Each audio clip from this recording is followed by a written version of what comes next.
إن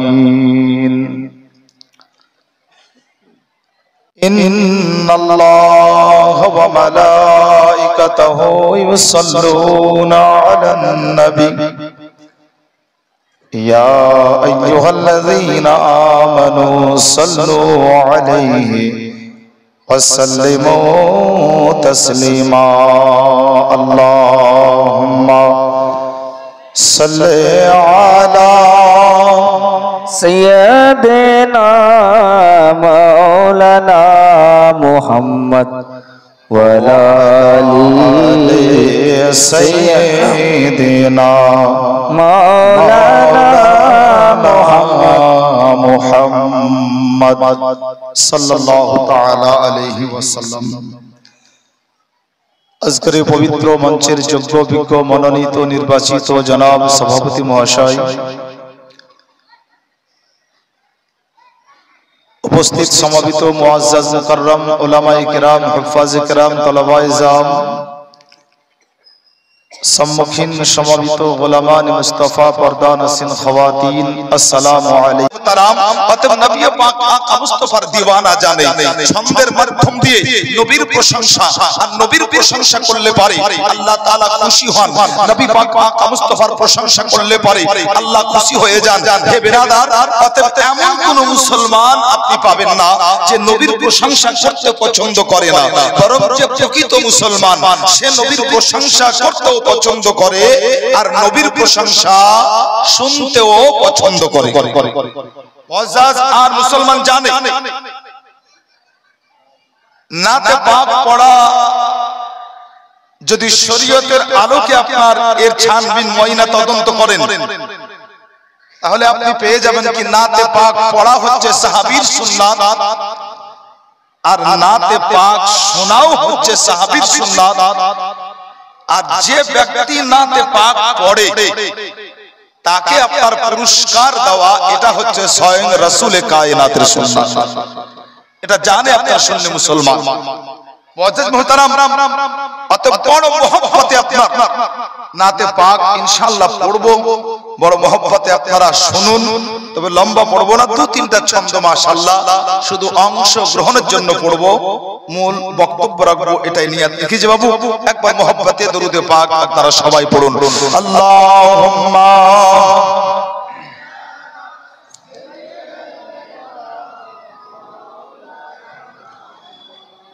وعلى آل سيدنا مولانا محمد صلوا على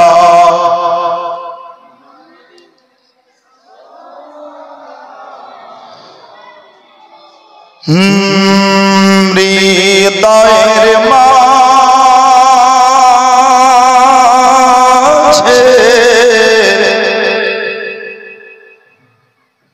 একটাই বাসনা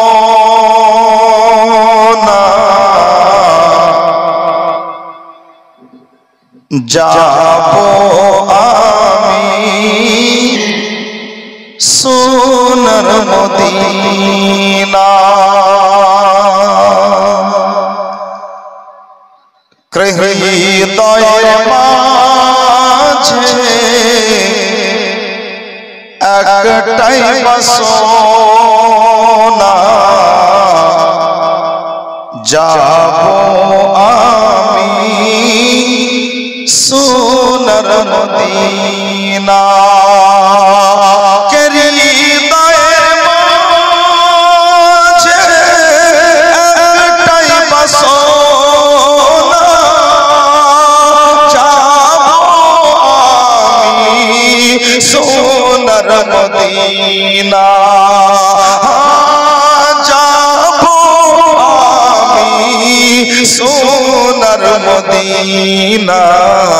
আমরা সবাই নবীর দিওয়ানা, আমরা সবাই নবীর দিওয়ানা।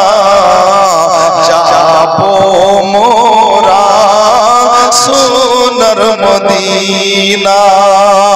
আমরা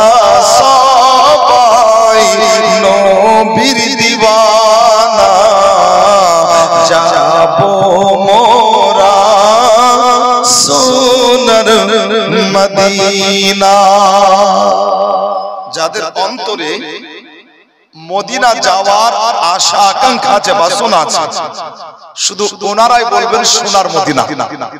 এখন আপনাদের মনে আছে কিনা এই বাসনা আমি জানি না। আপনাদের মনে আশা আছে কি আল্লাহ একবার মদিনা যেতে চাই? মদিনা যাওয়ার আশা আছে বাবু?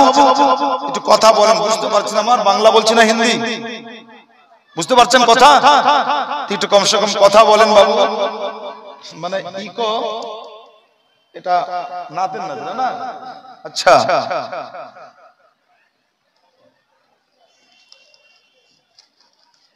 মাশাআল্লাহ একটু হালকা ইকো করেন, মানে খুবই বেশি নয়, যাতে সবাই আরামসে বুঝে আপনারা। হ্যাঁ মাশাআল্লাহ।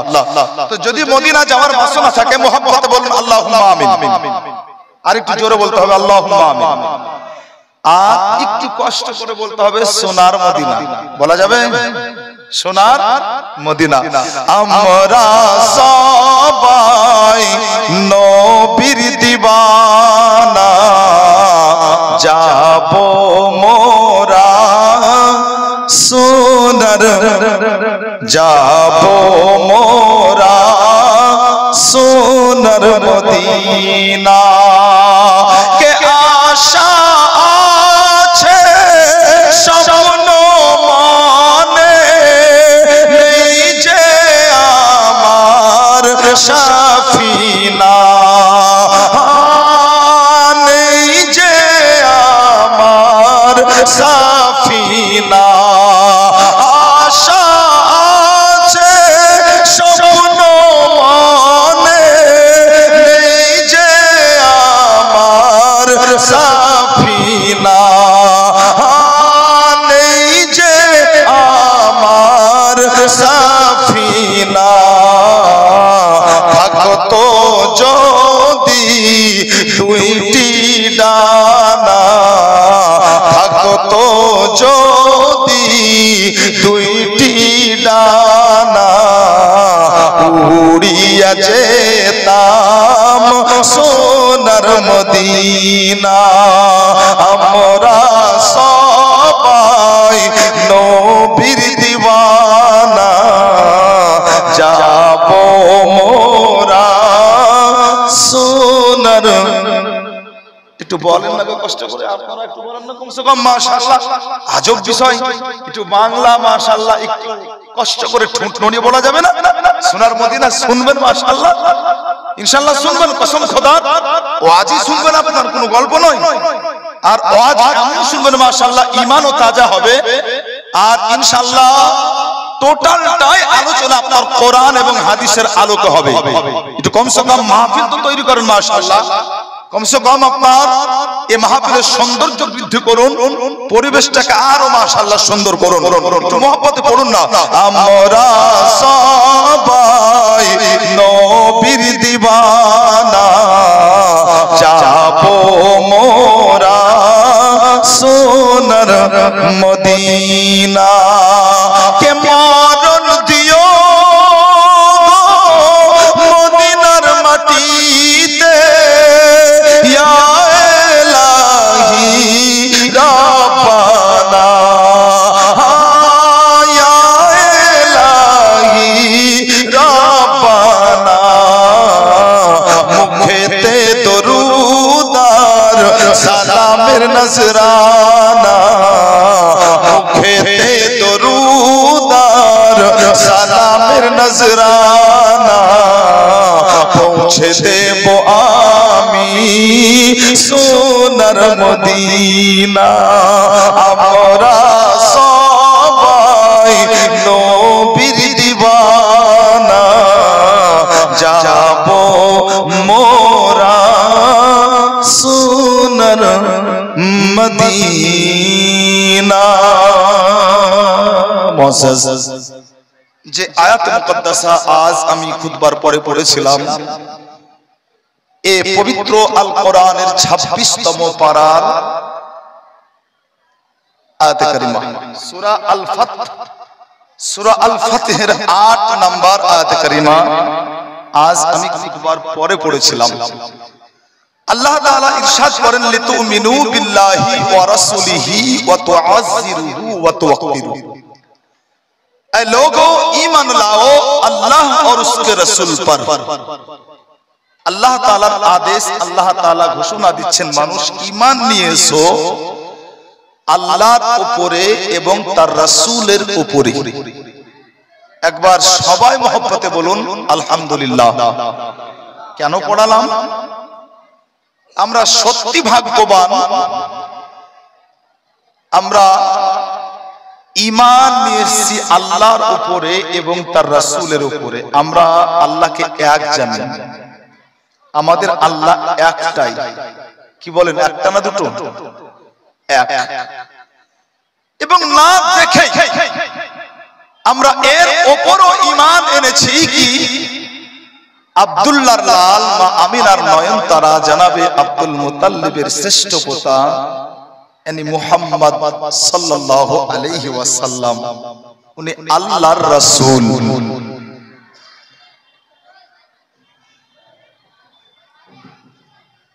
ईमाনের পরে পরে যে সাবজেক্ট, যে বিষয় আজ ইনশাআল্লাহুল আজিজ এর উপরে আপনার আলোচনা রাখব, সেটা কি? তো আল্লাহ তাআলা বলেন, আই লোগো ঈমান লাও আল্লাহ और उसके रसूल पर। হে মানুষ, ঈমান নিয়ে এসো আল্লাহর উপরে এবং তার রাসূলের উপরে। এর পরে পরে আল্লাহ বলেন ওয়া তুআজ্জিরুহু ওয়া তুওয়াক্কিরুহু।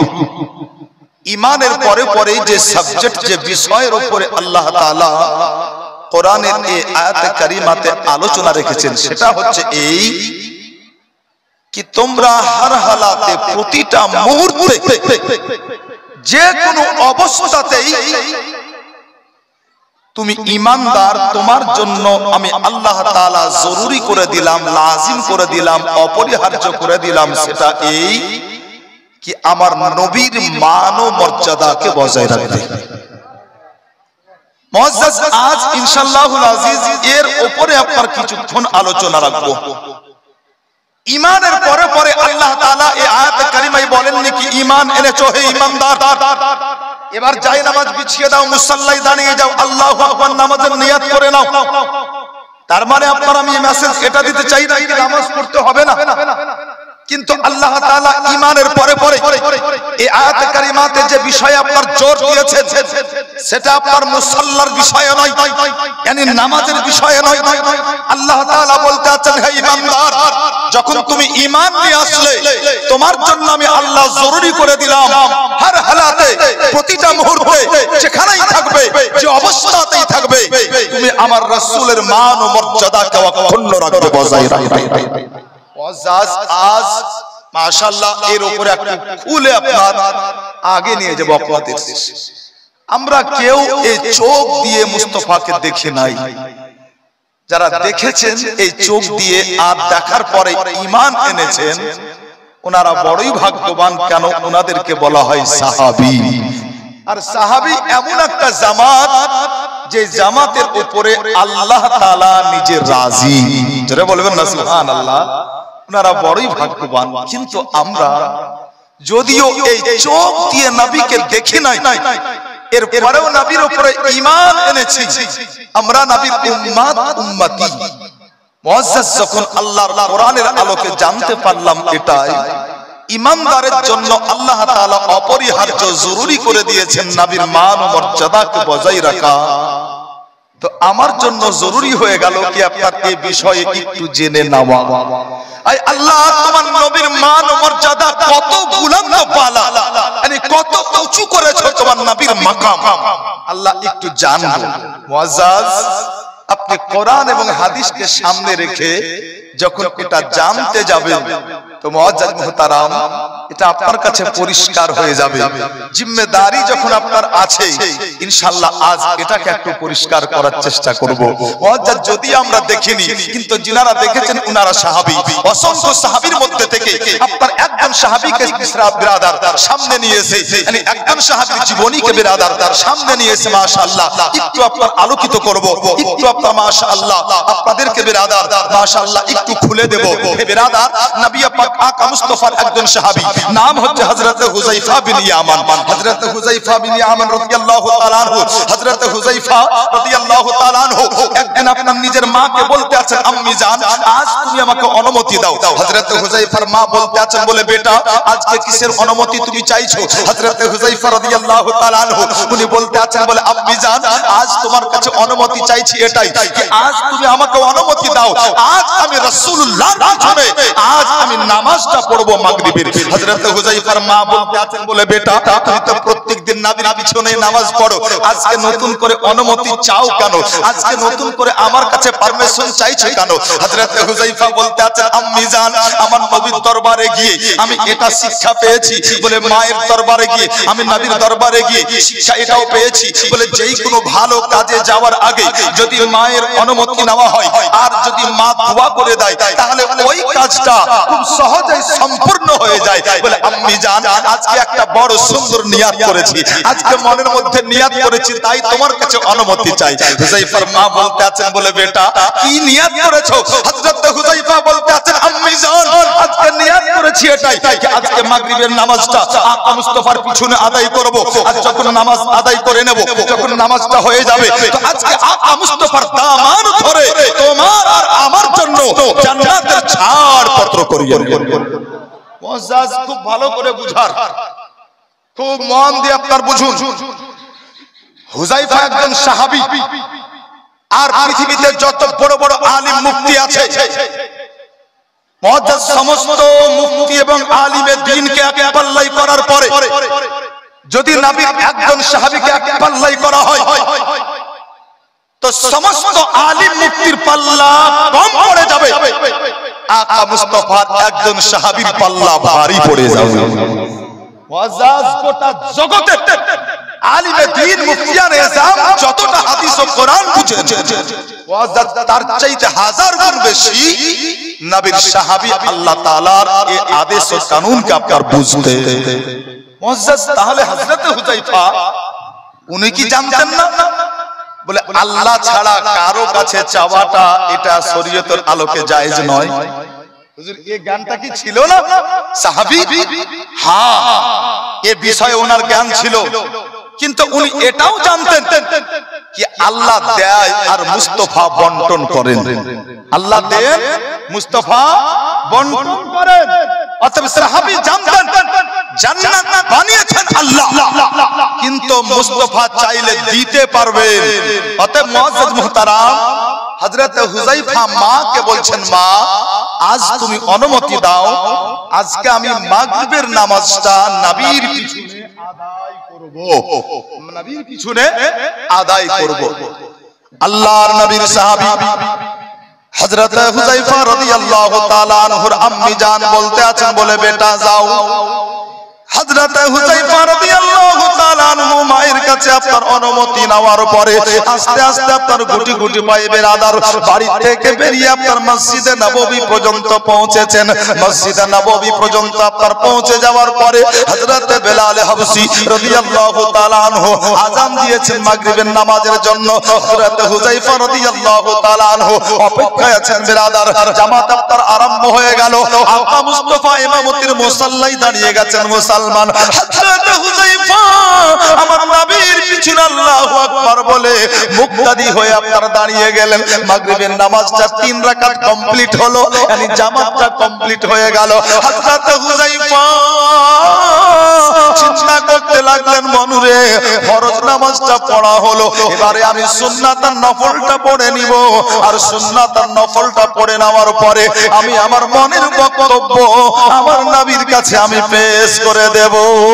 আল্লাহু আকবার মুসলমান। আল্লাহর নবীর সাহাবী হযরত হুযায়ফা রাদিয়াল্লাহু তাআলা আনহু এবারে আপনার ফরজ পড়ে নেওয়ার পরে সুন্নাত নফল বেতার কমপ্লিট করে সুন্নাত নফল পড়ে নেওয়ার পরে হযরত হুযায়ফা রাদিয়াল্লাহু তাআলা আনহু এবারে আপনার বলবেন, মনে মনের কথা। কিন্তু হুযায়ফা রাদিয়াল্লাহু তাআলা আনহুকে দেখলেন আজকে আপনার যতগুলো সাহাবী মসজিদে নববীতে নামাজ পড়তে এসেছিলেন, প্রত্যেকটা সাহাবী আপনার আপন আপন নামাজ কমপ্লিট করে নেওয়ার পরে মসজিদ থেকে বেরিয়ে আপন আপন বাড়ির দিকে চলতে আছেন। বিরাদার, শুধুমাত্র মসজিদে একমাত্র আমার আকা মুস্তাফা নামাজ পড়তে আছেন। হায়রে হুযায়ফা মসজিদের এক কোণাতে দাঁড়িয়ে দাঁড়িয়ে অপেক্ষা করতে লাগলেন তখন আপনার নবীর নামাজটা শেষ হবে। আর নামাজটা শেষ হলে পারে মনের কথাগুলো আপনার মুস্তাফাকে বলবেন। হযরত হুযায়ফা অপেক্ষায় দাঁড়িয়ে আছেন। আল্লাহু আকবার। কিন্তু আমার আকা মুস্তাফা নামাজটাকে এত লম্বা করলেন মুসলমান, আল্লাহর নবী আপনার নামাজটা শেষ করলেন। আর যেমনই আপনার নামাজ শেষ করা হযরত বেলাল হাবশী রাদিয়াল্লাহু তাআলা আনহু উনি আবার যেন এশার নামাজের জন্য আযান দিতে আরম্ভ করেছেন। হযরত হুযায়ফা চিন্তা করতে লাগলেন মনে, আমি মাগরিব থেকে নিয়ে এ পর্যন্ত অপেক্ষা করলাম, আমার নবী নামাজই আদায় করতেছিলেন, আমার নবী নামাজের মধ্যেই ছিলেন, অতএব আমার মনের কথা আমার নবীকে বলার সুযোগ আমার হলো না। নবী পাক আকা মুস্তাফাকে মনের কথা বলতে পারলাম না। আবার এশার নামাজের জন্য আযান হয়ে গেল, আমি কেমন করে বলবো? থাক আর একটু অপেক্ষা করি, এবার এশার নামাজটা হয়ে যাবে, তারপর আমার মনের কথা নবীকে জানাবো। হযরত হুযায়ফা রাদিয়াল্লাহু তাআলা আনহু আবার যেন আপনার এশার নামাজ পড়ার জন্য আমার নবীর পিছনে দাঁড়িয়ে গেছেন মুসলমান। আল্লাহর নবী এশার নামাজটা পড়ালেন ইমাম হয়ে। এশার 4 রাকাত ফরজ নামাজ পড়া হয়ে গেল, এবারে থাকলো আপনার সুন্নাত নফল বেতের। হযরত হুযায়ফা চিন্তা করছেন মনে, সুন্নাত নফল বেতেরটা আদায় করে নেব, এরপরে আমি আমার মনের বক্তব্য নবীর কাছে পেশ করব। হযরত হুযায়ফা রাদিয়াল্লাহু তাআলা আনহু সুন্নাত নফল বেতেরটা আদায় করলেন, এবার বলবেন মনের কথা। কিন্তু এবার দেখছেন আপনার দৃশ্য আলাদা। যতগুলো সাহাবী আজ মসজিদে নববীতে এশার নামাজ পড়ার জন্য এসেছিলেন, প্রত্যেকটা সাহাবী আপন আপন বাড়ি যেতে আছেন মুসলমান। এমনকি আমার আল্লাহর নবী উনিও নিজের নামাজ কমপ্লিট করে নেওয়ার পরে মা আয়েশার হুজরাখানার দিকে আমার নবী পাক হাঁটতে আরম্ভ করেছে। হযরত হুযায়ফা রাদিয়াল্লাহু তাআলা আনহু উনি আপনার চিন্তা করতে লাগলেন মনে, আমি ভেবেছিলাম কি মাগরিবের নামাজের পর বলবো আমার মনের কথা মুস্তাফাকে, কিন্তু মাগরিব থেকে নিয়ে অপেক্ষা করলাম নবী আমার নামাজ পড়ছিলেন। এবার ভেবেছিলাম কি এশার নামাজের পরে বলবো, তো আল্লাহর নবী তো এখন আপন বাড়ির দিকে হাঁটছেন, কি করব, কেমন করে বলবো? আল্লাহর নবীর সাহাবী হযরত হুযায়ফা চিন্তা করলেন, মন যাক আজ না হয় আর বলবো না, কালকেই বলবো। আবার চিন্তা করতে লাগলেন, আল্লাহ যদি কাল পর্যন্ত আমি না বাঁচি, জোরে বলেন সুবহানাল্লাহ, যদি কাল পর্যন্ত আমি না বাঁচি, সাহাবী এরপরেও আপনার চিন্তা করছেন আল্লাহ যদি কাল পর্যন্ত না বাঁচি, তাহলে আমার মনের বক্তব্য তো মনেই থেকে যাবে, মুস্তাফাকে জানানো হবে না, না আজকেই বলবো। আবার চিন্তা করতে লাগলেন, বলবো তো বলবো কেমন করে? তার কারণ নবী তো এখন হাঁটছেন আপন বাড়ির দিকে, মা আয়েশার ঘরের দিকে। হযরত হুযায়ফা রাদিয়াল্লাহু তাআলা আনহু চিন্তা করতে করতে মুসলমান উনি শেষ পর্যন্ত ফয়সালা এটাই নিলেন কি একবার আকা মুস্তাফাকে ডাক দিব, সুবহানাল্লাহ। আর ডাক দিলে পরে মুস্তাফা দাঁড়িয়ে যাবেন, আর যখন আল্লাহর রাসূল দাঁড়িয়ে যাবেন তো আমি হুযায়ফা আমি আমার মনের কথা আমার নবীকে জানিয়ে দেব। সুবহানাল্লাহ সুবহানাল্লাহ। হযরত হুযায়ফা এই চিন্তা ভাবনা করে মুসলমান, যেমনই আপনার ডাক দিতে যাবেন, আল্লাহু আকবার, হযরত হুযায়ফা রাদিয়াল্লাহু তাআলা আনহু ওনার চোখের সামনে আল্লাহর পবিত্র কোরআনে কারীম হতে একটি আয়াতে কারিমা ভেসে উঠলো। একটি আয়াতে কারিমা উনি দেখতে পাচ্ছেন, আল্লাহ তাআলার পবিত্র কোরআন 18তম পারা, সূরাটির নাম হচ্ছে সূরা নূর, আয়াত হচ্ছে 63 নম্বর আয়াতে কারিমা। আল্লাহ পাক রব্বুল আলামিন বলেন, লা তাজআলু দুআ আর-রাসূলি বাইনাকুম কা দুআ ইবাদুকুম বাদা।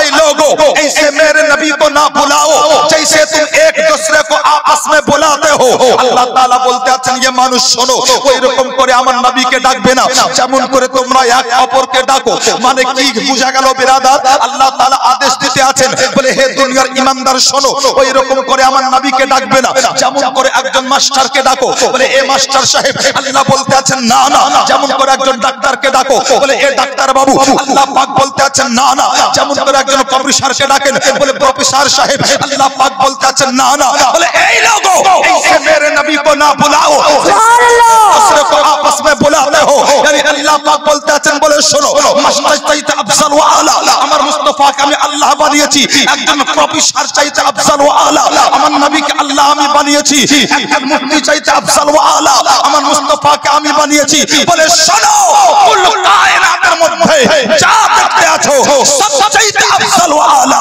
সবচাইতে সুন্দর করে আমি আমার মুস্তাফাকে বানিয়েছি জোরে বলে সুবহানাল্লাহ ये अल्लाह पाक के आदेश ऐसे मेरे नबी को ना बुलाओ जैसे तुम एक दूसरे को आपस में बुलाते हो এমন করে আমার নবীকে ডাকবে না যেমন করে তোমরা এক অপরকে ডাকো মাস্টার সাহেব ডাক্তার সাহেব প্রফেসর সাহেব মৌলভী সাহেব মুফতি সাহেব এরকম করে ডাকবে না তার কারণ দুনিয়াতে যত সাহেব আছে সমস্ত সাহেবের চাইতে আফজাল ও আলা হচ্ছেন আপনার আমার নবী এবার জোরে বলা যাবে সুবহানাল্লাহ সুবহানাল্লাহ মুআজ্জাজ মুহতারাম সব চাইতে সুন্দর যদি আপনি রূপের দিক থেকে বিচার করেন তা আকা মুস্তাফার মতো রূপ আল্লাহ কাউকে দেননি যদি গুণের দিক থেকে বিচার করেন তো মুস্তাফার চাইতে সুন্দর গুণ আল্লাহ তাআলা আর কাউকে দেননি মুআজ্জাজ আপনি যে অ্যাঙ্গেলে দেখবেন সব অ্যাঙ্গেল থেকে আপনি মাশাআল্লাহ একটাই রেজাল্ট পাবেন নবীর চাইতে আফজাল ওয়া আলা সুন্দর আল্লাহ পৃথিবীতে আর কোনো কিছুই সৃষ্টি করেননি মুআজ্জাজ এজন্য আল্লাহ তাআলা আদেশ দিতে আছেন লাকাদ কানা লাকুম ফি রাসূলিল্লাহি উসওয়াতুন হাসানাহ আল্লাহ তাআলার পবিত্র কোরআন 21তম পারা সূরা আল আহজাব আয়াত নাম্বার 21 আল্লাহ পাক বলছেন শোনো যদি জীবনকে সুন্দর করতে চাও যদি সত্যিকারই তুমি তোমার জীবনকে সুখের করতে চাও সত্যি যদি তুমি দুনিয়াতে এবং পরকালে তুমি সুখ পেতে চাও তাহলে তুমি মডেল এন্ড ফলো কাকে করবে তো একমাত্র আমার নবীকে ফলো করো দুই জাহানেই তুমি সুখী হয়ে যাবে এই জীবন তোমার কামিয়াব হয়ে যাবে মুআজ্জাজ বাতে ফলো আমি করব কাকে আমার আকা মুস্তাফাকে হযরত হুযায়ফা রাদিয়াল্লাহু তাআলা আনহু উনি চিন্তায় পড়ে গেছেন মুসলমান তার কারণ আল্লাহ পাক বলতেছেন বলো ওই রকম করে আমার নবীকে ডাকবে না হে বিরাদার যেমন করে তোমরা এক অপরকে ডাকো বাবু একটু আপনার মাশাআল্লাহ অনুরোধ করছি দয়া করে একাগ্রতা বজায় রেখে একটু ধৈর্য রেখে মাশাআল্লাহ একটু শোনার চেষ্টা করবেন উলামায়ে কেরাম আছেন যোগ্য বিজ্ঞ আপনার উলামায়ে কেরাম জিম্মেদার স্টেজ আর আগেই বললাম জিম্মেদারি নিয়ে আপনার আলোচনা করি যদি আমি সব জায়গাতে মাশাআল্লাহ সুরের উপরে বাজ করে দিই তো কিছুটা পাল্লাতে পড়বে আর কিছুটা আপনি বুঝতেই পারবেন না পাল্লাই পড়বে না অতএব আমি সুরকে নাজায়েজ বলছি না তবে আপনার সব জায়গাতে সুরের ভিখারি যদি আপনি হয়ে যান তো ঠিকঠাক করে আপনি দ্বীনকে বুঝতে পারবেন না বিরাদার একে আপনার বোঝার জন্য একটু সুস্থ মস্তিষ্কের দরকার আছে একাগ্রতা বজায় রেখে মাশাআল্লাহ বুঝার চেষ্টা করুন মুআজ্জাজ এই আয়াতে কারিমার দুটো দিক আছে এই আয়াতে কারিমার দুটো হুজুর সামনে আছেন আপনি সামনে আছেন মাশাআল্লাহ একজন যোগ্য আলিমে দ্বীন বলুন সাহেব না হুজুর জি জি মাশাআল্লাহ তো এই আয়াতে কারিমার দুটো দিক আছে বাবু একটা দিক হচ্ছে ফাইল আর একটা দিক হচ্ছে মাফউল এখন ফাইল কাকে বলে আর মাফউল কাকে বলে এটা হুজুর বুঝবেন আপনারা বুঝবেন না আপনাদেরকে বুঝাতে গেলে আমাকে বাংলা করে বুঝাতে হবে আমি চাইছি মাশাআল্লাহ শুধু বাংলা করে বুঝানো না এর উপরে আপনার একটু মাশাআল্লাহ বিস্তারিত আপনার আলোকপাত করতে মুআজ্জাজ ফাইল আর মাফউল একে আপনার ভাষাতে বুঝেন আল্লাহ একদিকে হুকুম দিচ্ছেন বলে শোনো যেমন করে এক অপরকে ডাকো ওই রকম করে আমার নবীকে ডাকবে না আবার অপর থেকে হুকুম দিচ্ছেন আল্লাহ বলে শোনো যখন আমার নবী ডাকবেন তো আমার নবীর ডাকটাকে তোমরা এক অপরের মতো মনে করবে না জোরে বলুন সুবহানাল্লাহ এটা হচ্ছে দুটো দিক এক তো এক অপরের মতো ডাকা চলবে না, আর নবীর ডাকটাকে আপনার এক অপরের মতো মনে করা চলবে না। ওয়াজাজ আল্লাহর রাসূল ডাক দিয়েছেন একজন সাহাবীকে, নাম ছিল হযরত সাঈদ বিন মুআল্লা। আকা মুস্তাফা ডাক দিয়েছেন, সাহাবী কিছুক্ষণ পর আল্লাহর নবীর কাছে গেলেন। আল্লাহর রাসূল বলছেন, সাহাবী অনেকক্ষণ হলো তোমাকে ডাক দিয়েছে, এত দেরি কেন হলো? সাহাবী বলছেন, হুজুর আপনি যেই সময়তে ডাক দিয়েছিলেন নবী গো, ওই সময়তে আমি নামাজ পড়ছিলাম। ইয়া রাসূলুল্লাহ 4 রাকাতের নামাজ ছিল, 2 রাকাত পড়া হয়েছিল, 2 রাকাত বাকি ছিল। তাই ইয়া রাসূলুল্লাহ ওই 2 রাকাত নামাজ কমপ্লিট করে আসতে একটু দেরি হয়ে গেল। আল্লাহর নবী বলছেন, সাহাবী তুমি নামাজ পড়ো, তুমি কি কোরআন পড়ো না? সরে বলেন সুবহানাল্লাহ।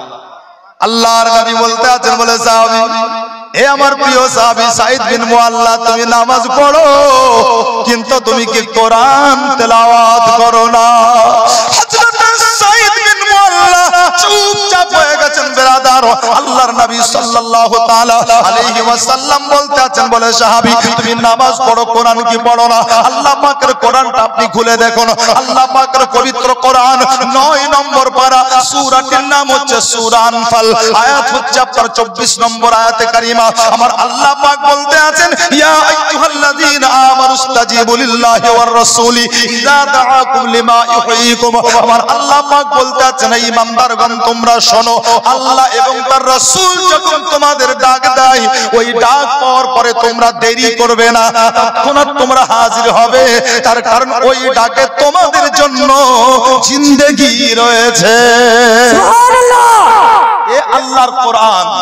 আল্লাহ পাক বলতে আছেন, ঈমানদার যখন আল্লাহ ডাক দেয় এবং তার রাসূল ডাক দেয়, আল্লাহ আল্লাহর রাসূলের ডাকে তৎক্ষণাৎ সাড়া দাও। মানে যে হালাতে আছো ওই হালাতে সাড়া দাও। মানে কি বুঝা গেল বিরাদার? এর মানে যদি আপনার ভালো করে ভেঙে বুঝতে চান, হে মুসলমান, নামাজ পড়তেছিলেন 4 রাকাতে, মাত্র 2 রাকাত হয়েছে, আল্লাহর নবীর ডাক আসলো, 2 রাকাত নামাজ বাকি রেখে আল্লাহর নবীর দরবারে হাজির হলেন। নবী পাক বলতে আছেন, সাঈদ বিন মুআল্লা একটু মদিনার বাজারে যাও। আপনি মদিনার বাজারে গেলেন, মদিনার বাজার থেকে ফিরে আসলেন। ইয়া রাসূলুল্লাহ আপনি ডাক দিয়েছিলেন নবী গো, আল্লাহর হুকুম হচ্ছে এটাই, আপনার ডাক পাওয়ার পরে হাজির হতে হবে। তাই ইয়া রাসূলুল্লাহ 2 রাকাত নামাজকে বাকি রেখে আপনার ডাক পাওয়া মাত্রই ইয়া রাসূলুল্লাহ হাজির হয়েছিলাম। ইয়া হাবিবাল্লাহ আপনি বাজারে যেতে বললেন, আমি বাজারে গেলাম। ইয়া রাসূলুল্লাহ বাজার থেকে ফিরে আসলাম। ইয়া রাসূলুল্লাহ এবার আপনি বলুন, আমি নামাজ 4 পড়বো নাকি নামাজ 2 পড়বো? জোরে বলেন। একটা ছোট্ট মশলা জানবো, অনেক দিন থেকে জালসা শুনছেন আপনারা, আর অনেক দিন থেকে জালসা আমরাও করছি। আচ্ছা বলুন, নামাজ মাশাআল্লাহ পড়েন আপনারা? এর মধ্যে বাছাই করতে গেলে 90টা বাদ 10%, মানে 90% বাদ হবে, 10% মাশাআল্লাহ 5 ওয়াক্তের নামাজি আছে। হক বললাম না মিথ্যা বললাম বাবু? সত্য বললাম। আচ্ছা যদি জালসা না করা হয় গুনাহ হবে? হানা বলেন না জি, গুনাহ হবে না? না। আর যদি নামাজ না পড়েন তো গুনাহ হবে? গুনাহ হবে। যাক। আচ্ছা 5 ওয়াক্তের পড়েন না পড়েন, কমসে কম জুমা তো পড়েন আপনারা নাকি? মাশাআল্লাহ কে কে জুমা পড়েন হাত উঠিয়ে বলেন তো ইয়া রাসূলুল্লাহ। রাসূলুল্লাহ। কিছু লোক জুমাও পড়ে না হুজুর। আরেকবার মনে হয় বুঝতে পারেননি, জুমার নামাজ যারা পড়েন হাত উঠিয়ে বলেন ইয়া রাসূলুল্লাহ। ইয়া রাসূলুল্লাহ। যাক, জুমার নামাজ পড়েন মানে মাশাআল্লাহ একটু নামাজ সম্পর্কে বুঝেন। আচ্ছা বাবু, যখন আপনারা নামাজ পড়েন তো নামাজ পড়া অবস্থায় মুখটা আপনার কোন দিকে থাকে? কিবলার দিকে, কাবার দিকে। আচ্ছা যদি আপনার নামাজ পড়া অবস্থায় মুখটা কিবলার দিক থেকে আপনার ঘুরে যায়, নামাজ থাকলো না গেল? নামাজ বাদ। আচ্ছা তাহলে একটা মানুষ নামাজ পড়ছিল, 2 রাকাত নামাজ পড়ার পরে বাকি 2 রাকাত নামাজকে রেখে মাশাআল্লাহ বাজার পর্যন্ত গেল, ধরেন রায়গঞ্জের বাজার, রায়গঞ্জ থেকে আবার আপনার এই কৃষ্ণপুরে আসলো। আচ্ছা মুখটা কিবলার দিকে থাকবে নাকি ঘোরাঘুরি হবে? ঘোরাঘুরি হবে। আচ্ছা তাহলে ওর নামাজ থাকলো না, বাতিল হলো? বাতিল হলো। তাহলে শরীয়তের আলোকে যদি আপনার এটার মসলা ফয়সালা করা যায়, তাহলে মসলা হলো এটাই কি নামাজ 4 রাকাতে ছিল ভাই, 2 রাকাতে আপনি 2 রাকাত নামাজ বাকি রেখে মুসাল্লা ছেড়ে আপনি কাবার দিক থেকে মুখ ফিরিয়ে নিয়েছেন, অতএব নামাজ আপনার নাই, আপনাকে ঘুরিয়ে 4 রাকাতই নামাজ পড়তে হবে। এটা মসলা না? ঠিক বললাম হুজুর? এটাই পাক্কা মসলা। সাহাবী বলছেন হুজুর আপনি ডেকেছিলেন, আল্লাহর হুকুম, ডাক পাওয়া মাত্রই আসতে হবে, তাই আমি হুজুর 4 রাকাতের নামাজ 2 রাকাতকে বাকি রেখে ইয়া রাসূলুল্লাহ আপনার ডাকে হাজির হয়েছিলাম। আপনি যেতে বললেন গেলাম। হুজুর এখন কি করব? নামাজ 2 রাকাত পড়বো না 4 রাকাত পড়বো। আল্লাহর নবী বলতে আছেন, বলে সাহাবী শোনো, আর তোমাকে 4 রাকাত পড়তে হবে না, বরং তুমি 2 রাকাত পড়ে নাও। যদি 2 রাকাত পড়ে নাও তাহলে আগের 2 এর সঙ্গেই 2 যোগ হয়ে গিয়ে তোমার 4 রাকাত পূর্ণ হয়ে যাবে। সুবহানাল্লাহ। আল্লাহর নবীর ডাকে সাড়া দিলে পারে নামাজটা আপনার বাতিল হয় না, নবীর ডাকে জবাব দিলে আপনার নামাজটা বাতিল হয় না। আপনি নামাজের নিয়াত করেছেন, নামাজের নিয়াত করে আপনার নামাজ আরম্ভ করেছেন, আপনার মা ডাক দিল, যদি একবার বলে দেন মা আসছি, তাহলে আপনার নামাজটা বাতিল হয়ে গেল। যদি আপনার আব্বা জান ডাক দেয়, একবার যদি বলেন আব্বা আসছি গো, তাহলে আপনার নামাজটা বাতিল হয়ে গেল। আপনার পীর ও মুর্শিদ যদি আপনাকে ডাক দেন, আপনি একবার যদি বলেন হুজুর আসছি, তাহলে আপনার নামাজটা বাতিল হয়ে গেল। কিন্তু আমার নবী ডাক দিয়েছেন মুসলমান, আপনি নামাজের মুসাল্লা ছাড়লেন, আপনি বাজার পর্যন্ত গেলেন, শরীয়ত বলছে আপনার নামাজটা বাতিল হয়নি। 2 রাকাত আপনি আগে পড়েছিলেন, পরের 2 রাকাত আপনি পড়বেন তো 2 এর সঙ্গে 2 যোগ হয়ে যাবে, আল্লাহর খাতাতে আপনার 4 রাকাত পূর্ণ হয়ে যাবে। আল্লাহু আকবার। মুসলমান বুঝা গেল নবীর ডাকে আপনার সারা দিলে নামাজটা বাতিল হয় না। বলে কেন? বলে এজন্যই মুসলমান নামাজটা পড়ে আমার নবী পাক আকা মুস্তাফা আগে, হজটা পরে পেয়েছি বেরাদার, নবী পাক আকা মুস্তাফা আগে, যাকাতটা পরে নবী পাক আকা মুস্তাফা আগে, কোরআনটা পরে নবী পাক আকা মুস্তাফা আগে। আমার ঈমানটা আমি পেয়েছি তো নবীর দৌলতে আমি ঈমানদার হয়েছি। সুবহানাল্লাহ। নবী আগে, নামাজ পরে, নবীর মাধ্যম দিয়ে আপনার এ নামাজ পেয়েছি। মুআজ্জাজ অতএব নবীর ডাকে সাড়া দিলে নামাজ বাতিল হয় না। এজন্যই কি বিরাদার নবী পাক আকা মুস্তাফা সাল্লাল্লাহু তাআলা আলাইহি ওয়াসাল্লাম ডাক দিয়েছেন, তো সাহাবী আপনার বলছেন ইয়া রাসূলুল্লাহ আল্লাহর হুকুম মানতে গিয়ে হুজুর আপনার ডাকে সাড়া দিয়েছি। মুআজ্জাজ যখন নামাজের বিষয় আসলো, আর একটা ছোট্ট আপনাকে প্রশ্ন করে দেব, হে মুআজ্জাজ চটচট করে আপনার জবাব দিবেন। আল্লাহু আকবার। হে বিরাদার চটচট করে আপনার মাশাআল্লাহ শুনে ইনসাফ করে আপনার হুশ করে জবাব দিবেন। হে বিরাদার আল্লাহু আকবার, আমরা সুন্নি মুসলমান, আমরা কোন না কোন পীর সাহেবের মুরিদ। আল্লাহু আকবার। হে বিরাদার আগে চলুন, আকা মুস্তাফার দরবারে একজন ইহুদি আসলো। ইহুদি বলতে আছে নবী গো ইসলামের সব কিছু ভালো লাগে, দিন ইসলামের সব কিছু আমার কাছে পছন্দের হয়। ইয়া রাসূল ইয়া নবী গো দিন ইসলামের সব পছন্দ, এরপরেও কিন্তু আমি ঈমান আনতে পারছি না। আল্লাহ পাকের নবী বলতে আছেন, বলে কেন? তোমাকে যখন দিন ইসলামের সব ভালো লাগে তুমি ঈমান কেন আনতে পারো না? তো এই ইহুদি জবাব দিয়েছিল, বলে হুজুর আমি ঈমান আনতে পারছি না একটাই কারণে, তার কারণ ঈমান আনলে পারে আমার উপরে 5 ওয়াক্তের নামাজ ফরজ হয়ে যাবে, আর ঈমান আনলে পারে আমাকে নামাজ আদায় করতে হবে। ওই ইহুদি বলেছিল, বলে ইয়া রাসূলুল্লাহ আমি একটাই কারণ যার জন্য ঈমান আনতে পারছি না, যার জন্য আমি ঈমান আনছি না, কি ঈমান আনলে আমাকে 5 টাইম নামাজ পড়তে হবে, আমি সব পারবো ইসলামের পালন করতে, কিন্তু আমি শুধু 5 ওয়াক্তের নামাজ পড়তে পারবো না। কে বলেছিল? ইহুদি। জোরে বলুন কে বলেছিল? ইহুদি। মাশাআল্লাহ, কিছু মনে করবেন না বাবু। এখন যদি আপনার একজন ব্যক্তিকে বলা হয় ভাই নামাজ পড়েন, তো কেউ জবাব দিচ্ছে বলে হুজুর ইচ্ছা তো হয় খুব নামাজ পড়ার, কিন্তু দুর্ভাগ্য সময় জুটাতে পারি না, সময় বার করতে পারি না। বলে কেন? বলে বলবেন না হুজুর বাজারে একটা ছোট্ট মুদির দোকান দিয়েছিলাম, আল্লাহ দিয়েছে, আল্লাহ এত দিয়েছেন কি এখন একাই দোকান সামলাতে পারি না, 7টা কর্মচারী লাগে, ওই জন্য হুজুর টাইম বার করতে পারি না।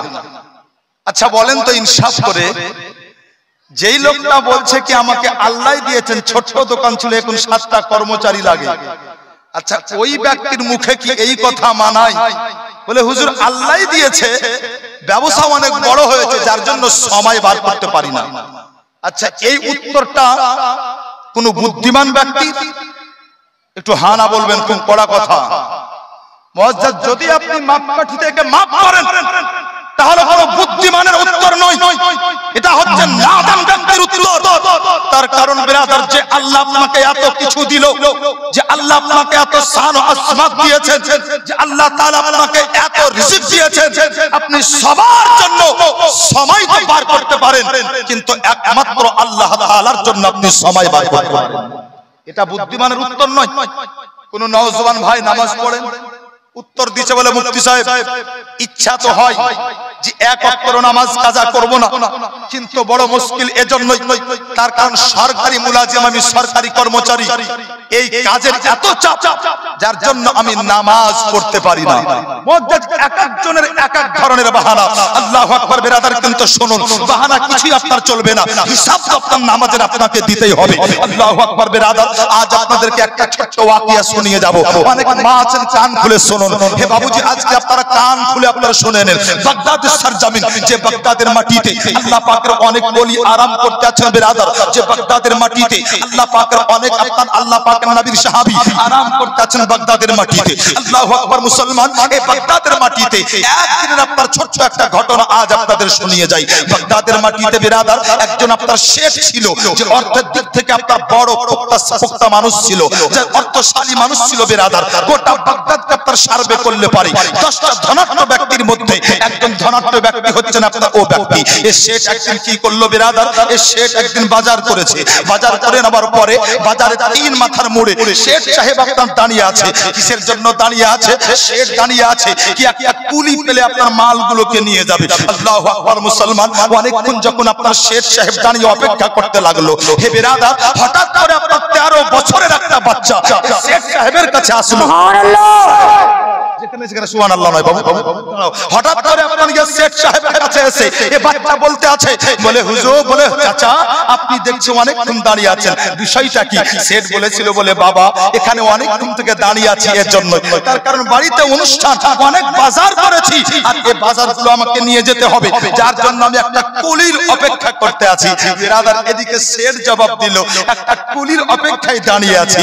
ওদিকে বাচ্চা জবাব দিতে আছে, বলে চাচা, আপনি অনেকক্ষণ কুলির অপেক্ষায় আছেন, আর আমি এই মুড়ে অনেকক্ষণ আমি কাজের অপেক্ষাতে দাঁড়িয়ে আছি।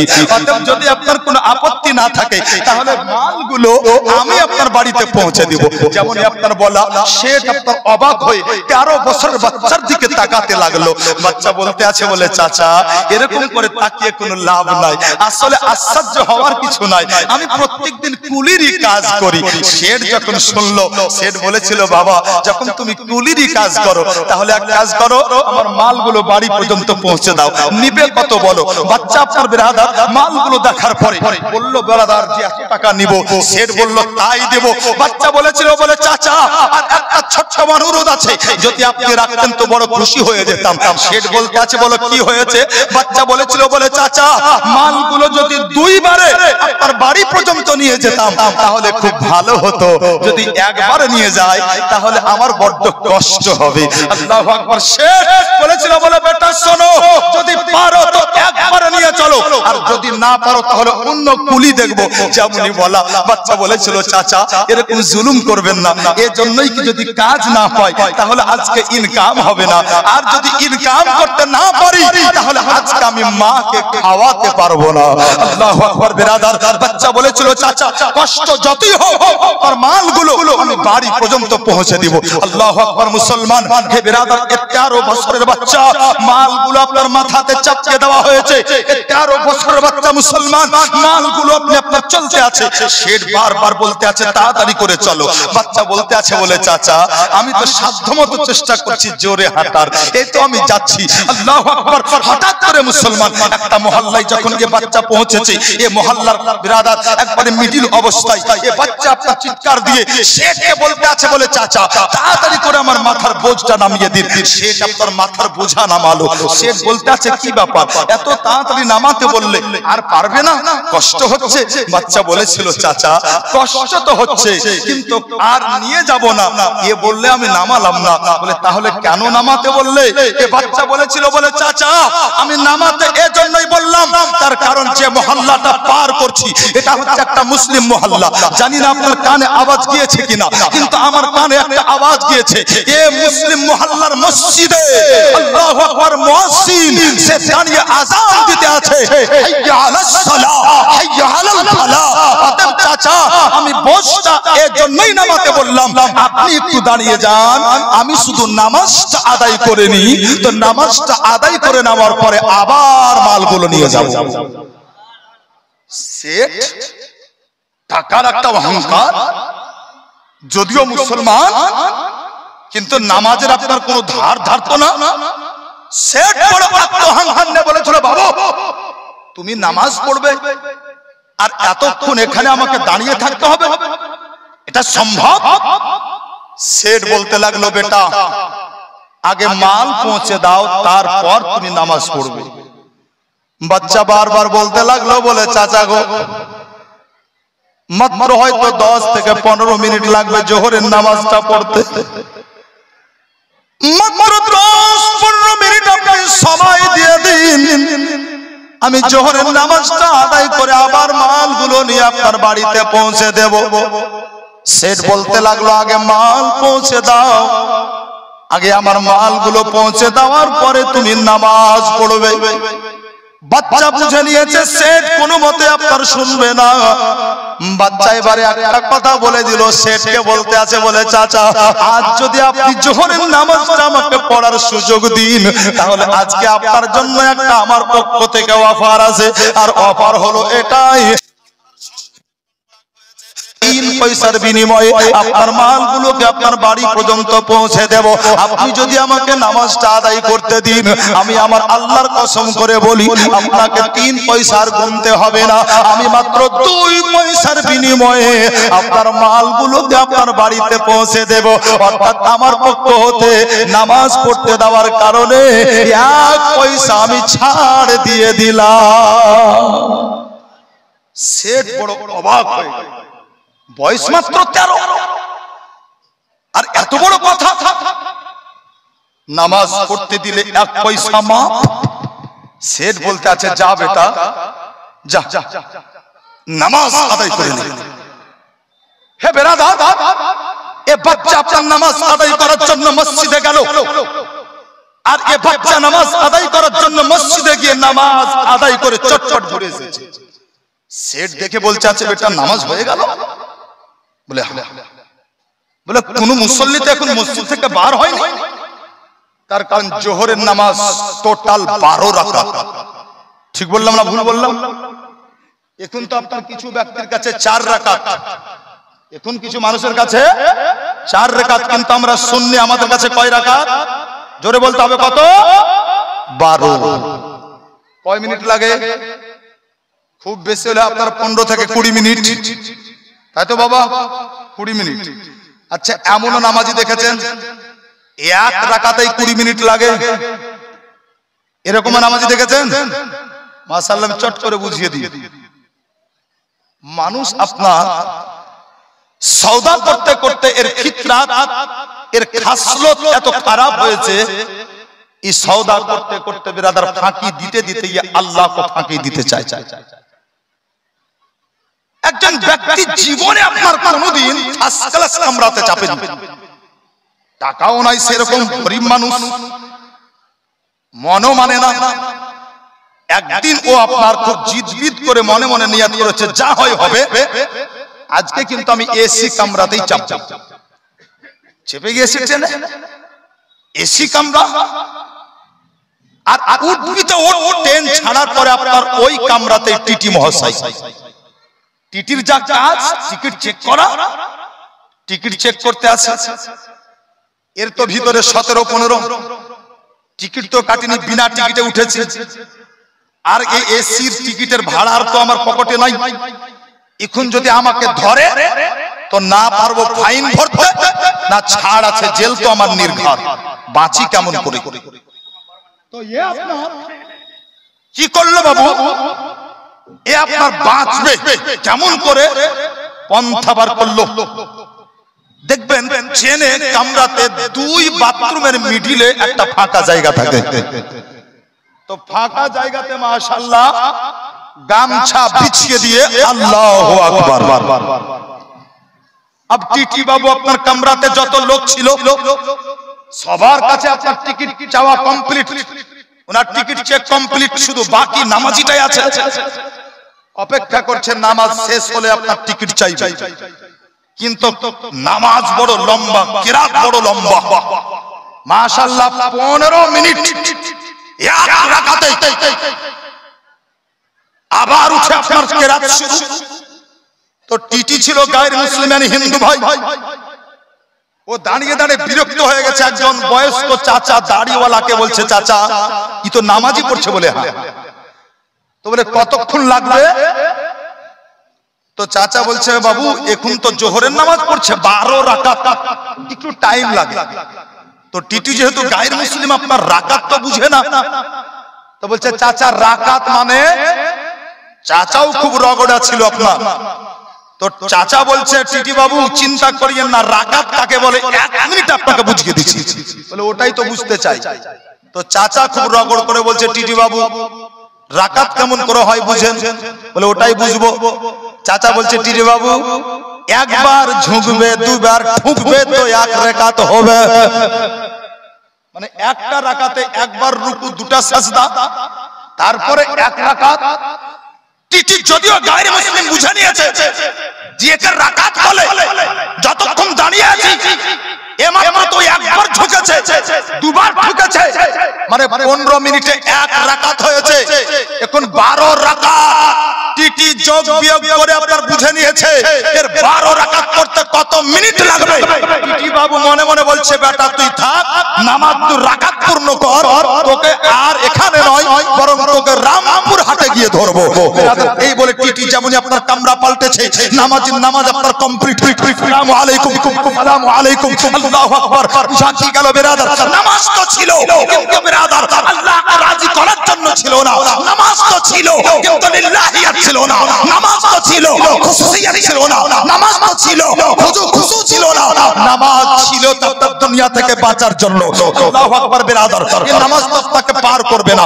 আজ মুসলমান বলতে আছে বলে হুজুর আজ আল্লাহ পাক রব্বে কায়নাতের বান্দা আমরা, আল্লাহ পাক রব্বে কায়নাতের উপরে ঈমান রেখেছি, আমরা আল্লাহর নবীর উপরে ঈমান রেখেছি, এরপরও আজ আমাদের নতিজা এরকম কেন? এর উপরে আমাদের উপরে এত অত্যাচার কেন?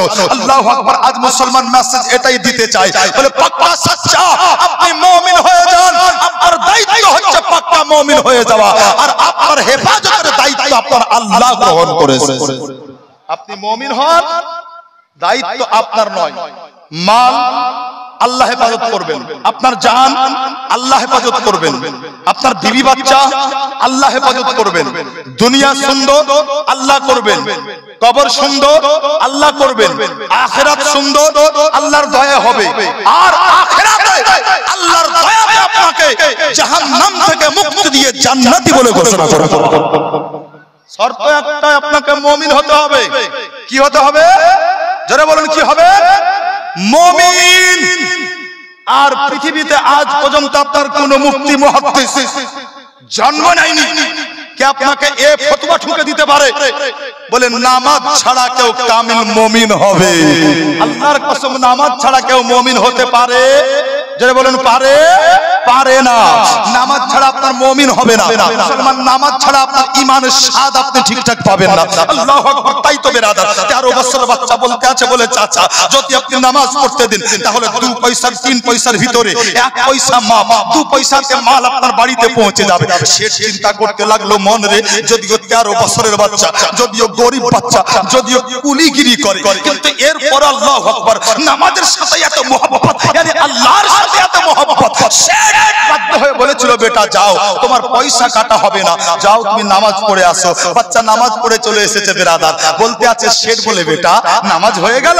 বলে হ্যাঁ। বলে এত তাড়াতাড়ি? বাচ্চা বলেছিল বলে চাচা শুধু ফরজ 4 রাকাত আদায় করলাম, বাকি সুন্নাত নফলটা আমি বাড়িতে গিয়ে আদায় করব, তার কারণ এগুলো করতে আরো সময় লাগবে, ততক্ষণ আপনি দাঁড়িয়ে থাকবেন। এটাও আমার মন সাপোর্ট করলো না, যার জন্য ফরজটা আদায় করলাম, বাকি নামাজ বাড়িতে গিয়ে আদায় করব। অতএব দেরি করে লাভ নাই, তাড়াতাড়ি করে মাথায় বোঝ আমার উঠিয়ে দিন। আল্লাহু আকবার। মুসলমান শেঠ চিন্তা করতে করতে বলেছিল বলে বেটা একটা ছোট্ট প্রশ্ন করব। বলে তাড়াতাড়ি করে করুন। বলে প্রশ্ন হচ্ছে আমার এটাই, আজ যদি নামাজ পড়ার কারণে তোমার থেকে আমি 1 পয়সা কেটে নিতাম, তাহলে 2 পয়সা নিয়ে তুমি বাড়িতে যেতে? বলে হ্যাঁ। বলে বেটা যখন 2 পয়সা নিয়ে বাড়িতে যেতে তোমার আম্মি জানকে দিতে? বলে হ্যাঁ। বলে যখন 2 পয়সা তোমার আম্মি জানকে দিতে তো তোমার মা তোমাকে জিজ্ঞাসা করতো বলে বেটা আজকে পয়সা কম কেন? তো মাকে বুঝাতে কেমন করে, মাকে হিসাবটা দিতে কেমন করে?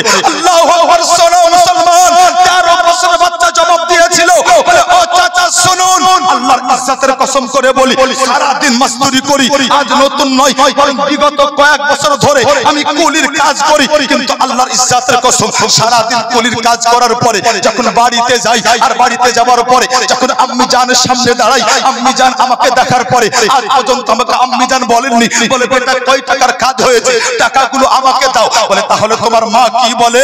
বাচ্চা বলেছিল চাচা আল্লাহর কসম যখন মায়ের সামনে দাঁড়াই তো আম্মি জান আমাকে বলে বলে বেটা বল আজকে জোহরের নামাজ কোথায় পড়েছিস বল, আমাকে আম্মি জান বলে বলে বেটা বল আজকে আসরের নামাজ কোথায় পড়েছিস বল, আমাকে আম্মি জান বলে বলে বেটা বল আজকে মাগরিবের নামাজ কোথায় পড়েছিস বল। বলে চাচা সেইদিন আম্মি জানকে বলেছি বলে মা আজকে কাজের চাপের জন্য আজকে আসরের নামাজটা কাজা হয়ে গেছে, আমি যেই দিন মাকে বলেছি আম্মি জান আজকে কাজের চাপের জন্য মাগরিবের নামাজটা ছুটে গিয়েছে, আল্লাহর ইজ্জতের কসম সেই দিন আমার ইনকামের টাকা হতে একটা দানাও আমার আম্মি জানকে খাওয়াতে পারি না।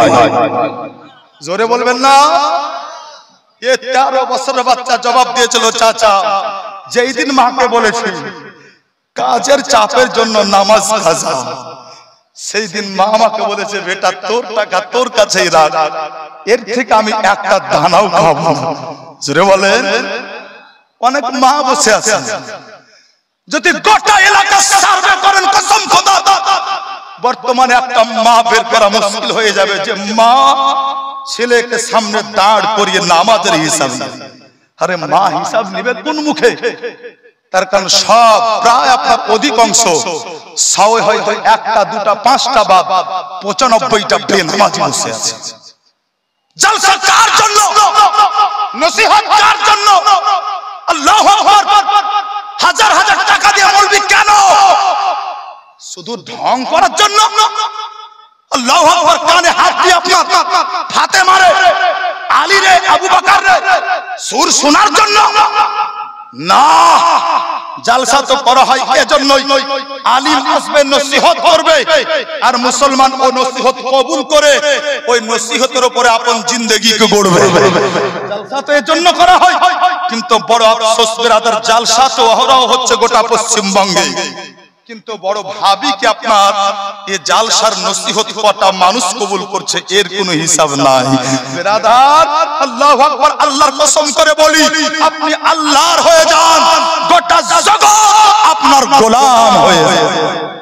ये बच्चा একটু আগে সেট বলছিল বেটা তাড়াতাড়ি করে চল, মালের ওজনে বাচ্চার গর্দন ফুলে যাচ্ছিল বেরাদার। এবার সেট বলতে আছে বলে বেটা একটা কথা বলবো? বলে বলেন। বলে মালগুলো তুমি আমার মাথাতে তুলে দাও। জোরে বলেন সুবহানাল্লাহ।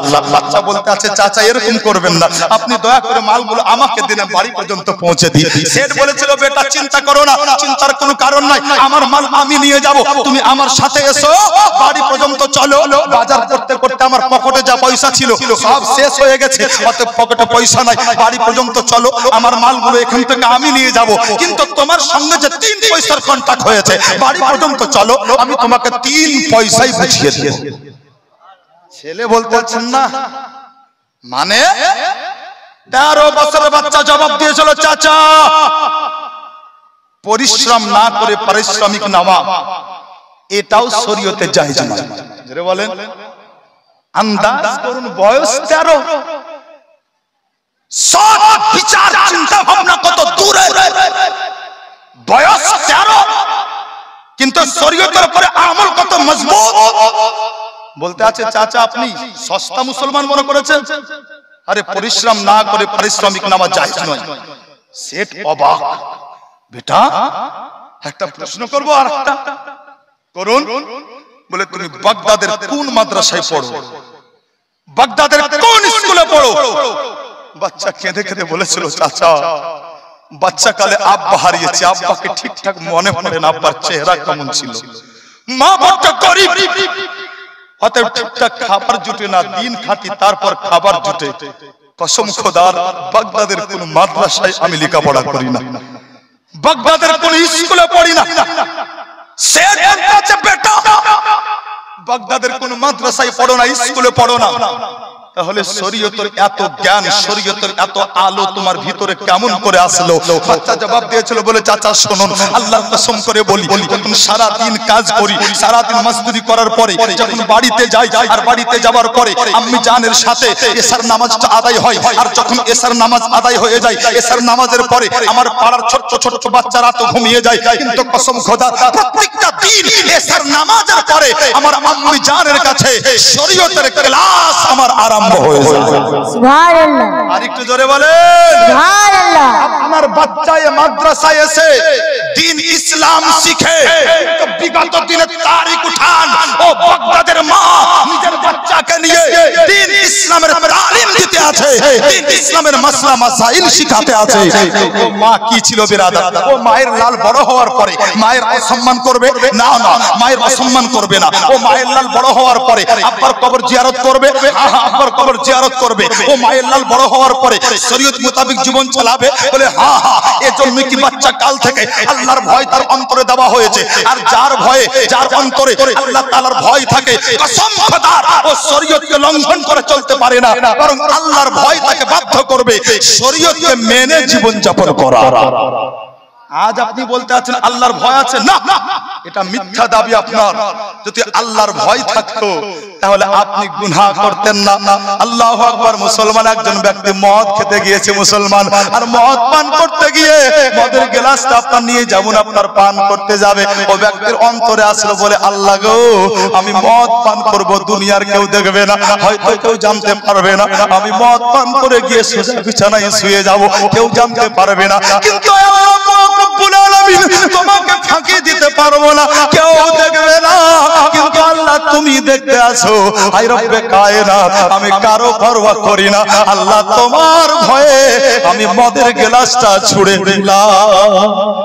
একে ভয় বলে আপনার, একে হাকিকাতে সত্যিকারে আপনার ভয় আল্লাহর বলে। কিন্তু আপনি মাওলানা সাহেব হাসিম রাজার চোখ থেকে বাঁচার জন্য আপনি একটা গুনাহ থেকে ওই মুহূর্তে বিরত থাকলেন, আর ওই গুনাহটাই আপনি মাশাআল্লাহ চুপচাপ করছেন। একে আল্লাহর ভয় বলে না, এটাকে রিয়া বলে। হুজুর একে রিয়া বলে, লোক দেখানো না। মুসলমান আপনার অন্তরে যেই দিন আল্লাহর ভয় হাকিকাতে আসবে, তো দুনিয়ার পরোয়া আপনি করবেন না, আপনি পরোয়া করবেন তো শুধু আল্লাহ তাআলার পরোয়া করবেন। একবার মুহাব্বতে দরুদে পাক পড়ুন, আপনাকে বাচ্চার আরো ঘটনা আপনার আগে নিয়ে যাব। আল্লাহুম্মা সাল্লি আলা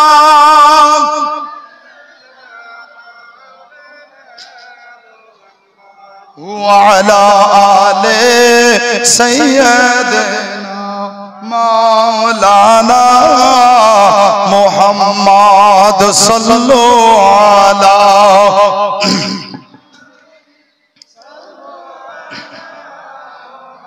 সাল্লাল্লাহু তাআলা আলাইহি ওয়াসাল্লাম। ये বাচ্চা বলতে আছে বলে চাচা আমি প্রত্যেকদিন আমার মায়ের কাছে শরীয়ত পড়ি, বাতে মা আমাকে শরীয়তের ক্লাস করায়। এ সেট বুঝে নিল এ ছেলে আপনার কাম না করলে পয়সা নেবে না। সেট বলতে আছে বলে বেটা তাহলে পরে মালগুলো তুমি নাও। ও বাচ্চা আপনার সেটের মালগুলো আবার মাথায় নিয়েছে। একটু আগে যে সেট বলতেছিল তাড়াতাড়ি করে চলো, এবার ওই সেট বলতে আছে বলে বেটা একটু আস্তে আস্তে দেখে দেখে পা বাড়াও, যাতে উঁচু নিচুতে পা পড়ে তোমার মাথার বোঝাটা পিছলে না যায়, আর তোমার মাথার বোঝাটা স্লিপ করে পড়ে গিয়ে তোমার অসুবিধা না হয়। আল্লাহু আকবার। মুসলমান, একটু আগে যার একটু অন্তরে মায়া ছিল না, এখন ওই শেষের অন্তরে এই বাচ্চার জন্য এত মায়া মমতা হয়ে গিয়েছে, সে যেন আপনার বোঝা দিয়েছে বাচ্চার মাথায়, কিন্তু তার চাইতে দ্বিগুণ বোঝা যেন ওই শেষের কলিজার উপরে চেপে গিয়েছে। একেই বলে কি আপনি আল্লাহর হয়ে যান, আল্লাহর সৃষ্টি আপনার গোলাম হয়ে যাবে। মোহাব্বতে বলেন সুবহানাল্লাহ। আর একটু মোহাব্বতে বলেন ইয়া রাসূলুল্লাহ। সেট আপনার ব্রাদার পিছন পিছনে এই বাচ্চা আপনার সেটের মালগুলো নিয়ে বাড়ি পর্যন্ত পৌঁছে গিয়েছে। বাড়ি পর্যন্ত পৌঁছে যাওয়ার পরে ব্রাদার এই সেট আপনার মালগুলো নামালো বাচ্চার মাথা থেকে, আর বোঝটা নামিয়ে দেওয়ার পরে হন্তদন্ত হয়ে বাড়ির ভিতরে গেল। বিবিকে বলতে আছে, বলে বিবি রে তাড়াতাড়ি করে 3 পয়সা দাও। বিবি বলতে আছে, বলে কেন?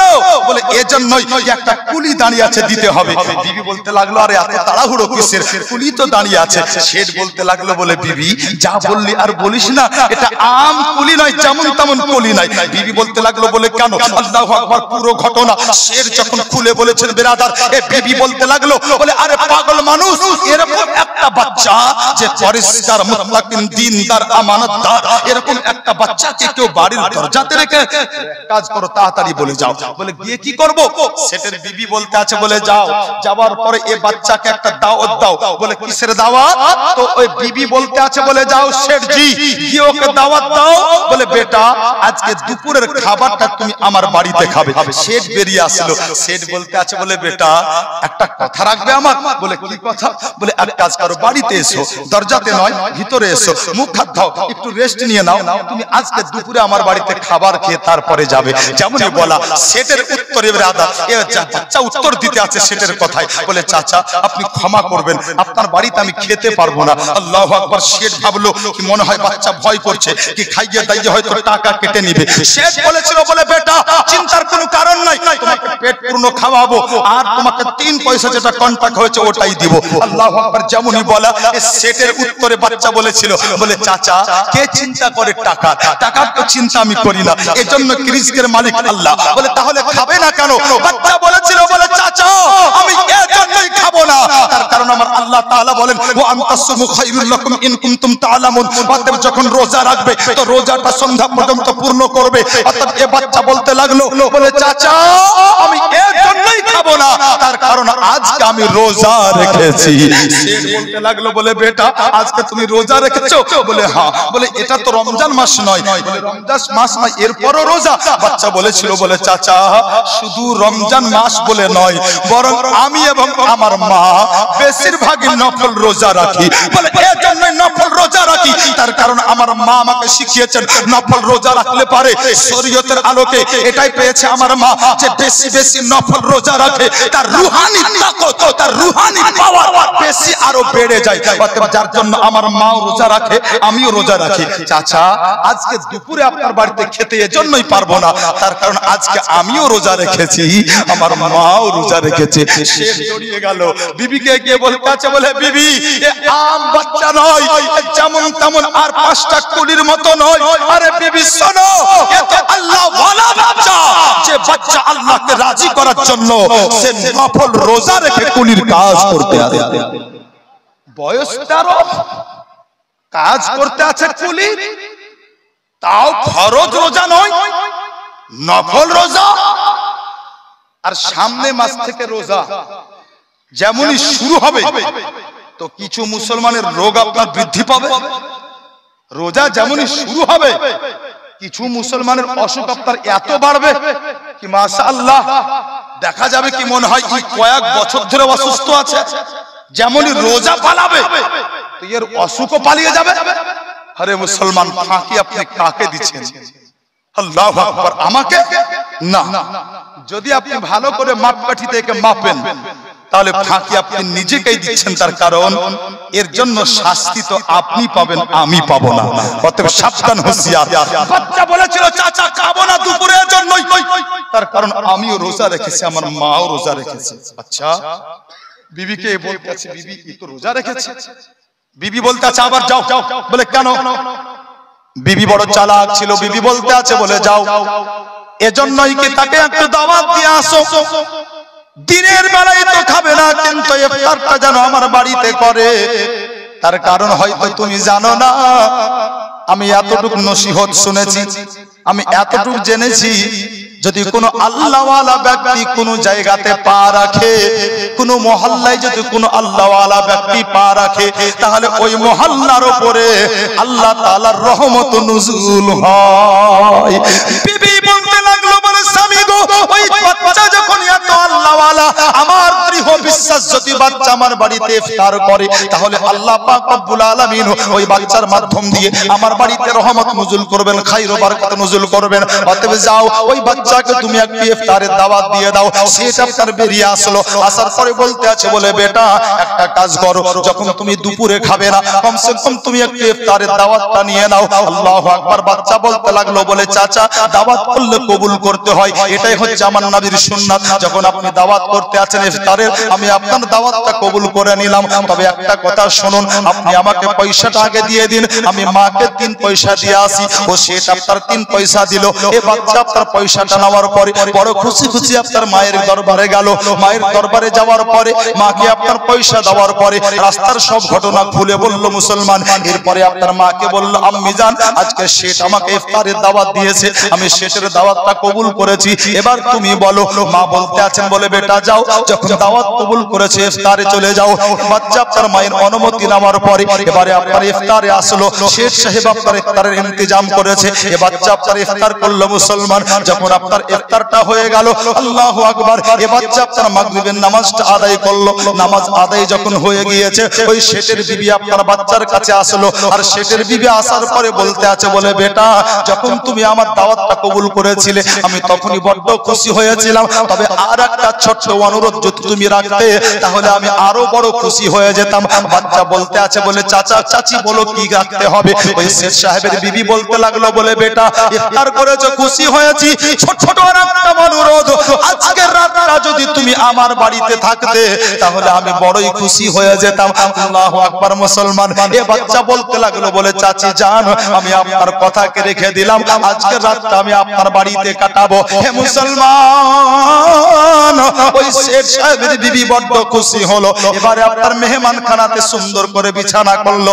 এ বাচ্চা আপনার মুসলমান এশার নামাজটা আদায় করলো। আর এশার নামাজটা আদায় করে নেওয়ার পরে, খাওয়া দাওয়া কমপ্লিট করে নেওয়ার পরে মেহমান খানাতে আপনার আসলো। আল্লাহু আকবার বেরাদার, মেহমান খানাতে আপনার 13 বছরের বাচ্চা। আর এ শেঠ আপনার করলো কি, এ শেঠ যেন আপনার একটা থালাতে সুন্দর করে খাবারকে সাজিয়ে নেওয়ার পরে এ শেঠ আপনার একটা ঘরে প্রবেশ করলো। ওটা কোন ঘর ছিল? ওটা ছিল আপনার তার একমাত্র মেয়ের ঘর। যেই ঘরটাতে তার একমাত্র মেয়ে, যে নেংড়ি লুলি ছিল, মানে আপাহিত ছিল, চলতে পারতো না, খড়ি নেংড়ি ছিল বেরাদার। ওই শেঠ আপনার মেয়ের কাছে গেল। যেমনই আপনার শেঠ প্রবেশ করেছে, মেয়েটা বলতে আছে, আব্বা জান আমি আপাহিজ বলে এত অবহেলা, এতক্ষণ আমার কথা মনে পড়লো। শেঠ বলেছিল, বলে মা রে এটা বলিস না, সব সময় তোর কথা আমার অন্তরে গাঁথা, কিন্তু আজকে দেরি এজন্যই হলো, আজকে আমাদের বাড়িতে একটা আল্লাহওয়ালা বাচ্চা এসেছে, আর ওই বাচ্চার সেবা যত্ন করতে গিয়ে একটু দেরি হয়ে গেছে। ওই মেয়েটা বলতে লাগলো, বলে আব্বা জান সবই তো তোমার মুখ থেকে শুনলাম, এবার আমার দিলটা আর মানে না, আমারও মনটা চাইছে একবার ওই আল্লাহওয়ালা বাচ্চার জিয়ারতটা করব। শেঠের মেয়ে বলতে আছে, আব্বা জান আমাকে সাহারা দাও, আমার মাকে ডাকো, আমি তোমার আর আমার মায়ের সাহারা নিয়ে ওই আল্লাহওয়ালা বাচ্চার একবার জিয়ারত করব। আল্লাহু আকবার মুসলমান। সেটা তার নিজের মেয়েটাকে সাহারা দিল, ওই মেয়েটাকে সাথে করে নিয়ে আসলো। 13 বছর আল্লাহওয়ালা বাচ্চাকে মেয়েটা দেখলো। আর 13 বছরের বাচ্চার জিয়ারত করার পরে আল্লাহু আকবার শেঠের মেয়েকে শেঠ তার ঘরে আপনার রেখে দিল। এবার মেয়ে আপনার মেয়ের ঘরে, মেহমানের ঘরে, শেঠ আপনার নিজের বিবির ঘরে যেন আপনার শেঠ আরাম করতে লাগলো। নিশিরাত্রিতে হঠাৎ করে শেঠের দরজাতে ঠক করে আওয়াজ হতে লাগলো। শেঠ আপনার দরজা খুললো। আর যেমনই দরজা খুললো, শেঠ দেখতে আছে জানো দরজার সামনে আর কেউ দাঁড়িয়ে নাই, বরং দরজার সামনে তার আপাহিজ মানে নেংড়ি লুলি মেয়েটাই দাঁড়িয়ে আছে। শেঠ বলতে লাগলো, বলে মা তুমি কেমন করে আমার দরজা পর্যন্ত আসলে? তার কারণ তুমি তো উঠে বসতেই পারতে না, বিছানায় বসানোর জন্য সাহায্যের প্রয়োজন, তোমাকে সাহারা না দিলে তুমি বিছানাতে বসতেও পারতে না, এখান পর্যন্ত তুমি কেমন করে আসলে? ওই মেয়েটা জবাব দিতে লাগলো, আব্বা গো, যখন থেকে ওই আল্লাহওয়ালা বাচ্চার জিয়ারত করে আসলাম আর তুমি আমাকে ঘরে রেখে চলে গেলে, আমি আশ্চর্য হয়ে গেলাম। আমার হাত কাজ করতে লাগলো, আমার ডান হাতটা পুরোপুরি সুস্থ হয়ে গেল, এরপরে আমার বাম হাত কাজ করতে লাগলো, আমার দুই হাতটা সুস্থ হয়ে গেল, যেন আমার পাও কাজ করতে লাগলো। আব্বা, আল্লাহর কসম করে বলি, এখন এমন অবস্থা মনে হচ্ছে যেন আমি জীবনে কোনোদিন অসুস্থই ছিলাম না, বরং পুরোপুরি আমি সুস্থ হয়ে গেছি। সে বলতে লাগলো, বলে চল চল চল বিবি রে, আর দেরি করিস না, চল, বরং আজকে তুইও ঘুমাবি না, আজকে আমিও ঘুমাবো না, আজকে আমাদের মেয়েও ঘুমাবে না, বরং আজকে আমরা তিনজন সারা রাত্রি জেগে জেগে ওই আল্লাহওয়ালা বাচ্চার জিয়ারত করব। চল চল, তিনজনে আসলো, আর তিনজনে আসার পরে এবারে আপনার জিয়ারত করবে উদ্দেশ্যে আপনার বেরিয়ে আসলো। আর তিনজন এসে যেমনই আপনার মেহমান খানার দরজায়, তো দেখলো বিরাদার মেহমান খানার দরজা খোলা। সেট হন্তদন্ত হয়ে ঘরে প্রবেশ করলো, কিন্তু যেমনই প্রবেশ করা, সেট অবাক হয়ে গেল। ঘরের আসবাবপত্র সব ঠিক আছে, ঘরে সব কিছুই আছে, কিন্তু নাই তো ওই 13 বছরের আল্লাহওয়ালা বাচ্চা নাই। সেট ভাবতে লাগলো, আল্লাহ গেল কোথায়? আমার দ্বারা কি ভুল হলো? কেন দেখতে পাই না? গেল কোথায়? সেট অবাক।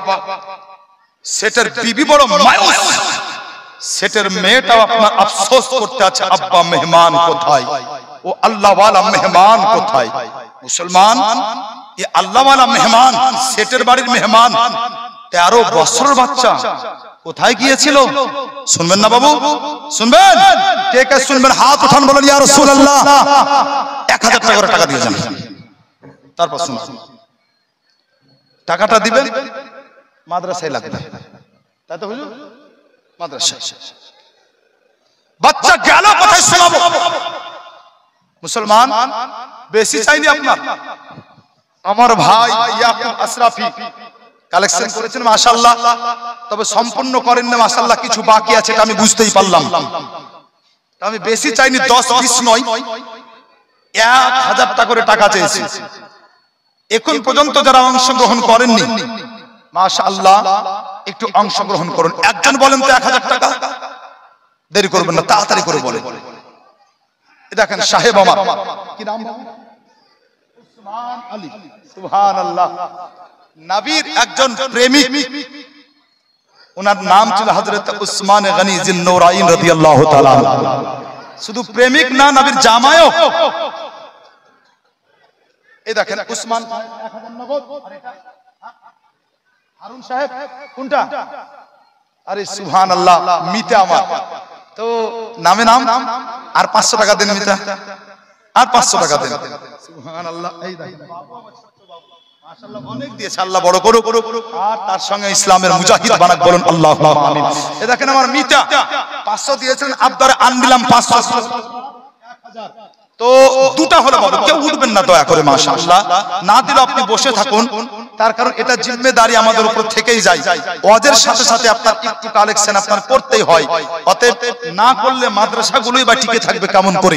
আর যদি মাদ্রাসা টিকে না থাকে, তাহলে ইসলামের আলো ঘরে ঘরে পৌঁছাবে কেমন করে? এটা একটা জারিয়া, যার মাধ্যম দিয়ে এখন দ্বীনের কাজ হচ্ছে।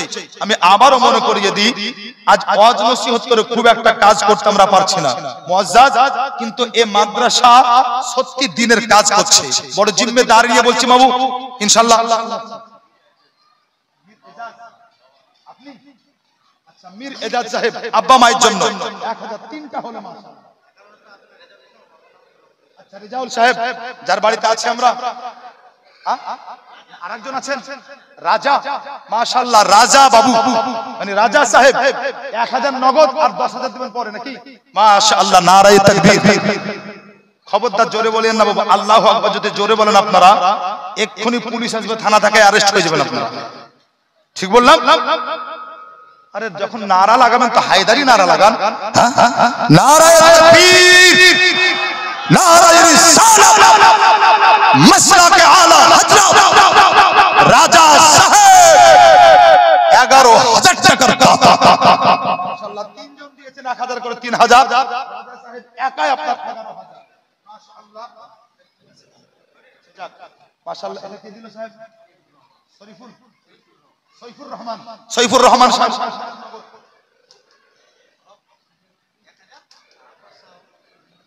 আব্বাস এখানে নাই? আব্বাস সাহেব সবাই 1000 কেটে নিয়েন না। আচ্ছা, বদরুল সাহেব দিয়েছেন 1000, মাদ্রাসার সেক্রেটারি। সুবহানাল্লাহ, তাআলা ভালো জায়গাতে হাত পড়েছে। আচ্ছা সাহেব, একটু আপনি বাড়ান, মানে 1000 করে চলছেই, টুক করে আপনার 500 কমিয়ে দিয়েছেন, এটা তো চলবেই না। আর তারপরে নাম জুড়ে গেল আপনার মাদ্রাসার সেক্রেটারি। মাশাআল্লাহ, একটু আপনি হাত বাড়ান, আমি জোর করব না। মাশাআল্লাহ, আবদার করছি, কত এত আবদার করছি না, তবে একটু বাড়েন আপনি। মাশাআল্লাহ, একটু বাড়েন। কই আব্বাস সাহেব কই? মাশাআল্লাহ, আলহামদুলিল্লাহ, আজি আছেন। সুবহানাল্লাহ, নারায়ে তাকবীর। আলবিরনি মানে মায়েদের দিক থেকে, এটা ছেলের নাম, পুরুষের নাম আলবিরনি। আচ্ছা, আলবিরনি। আচ্ছা, বাবার জন্য মানে আব্বার জন্য 1000।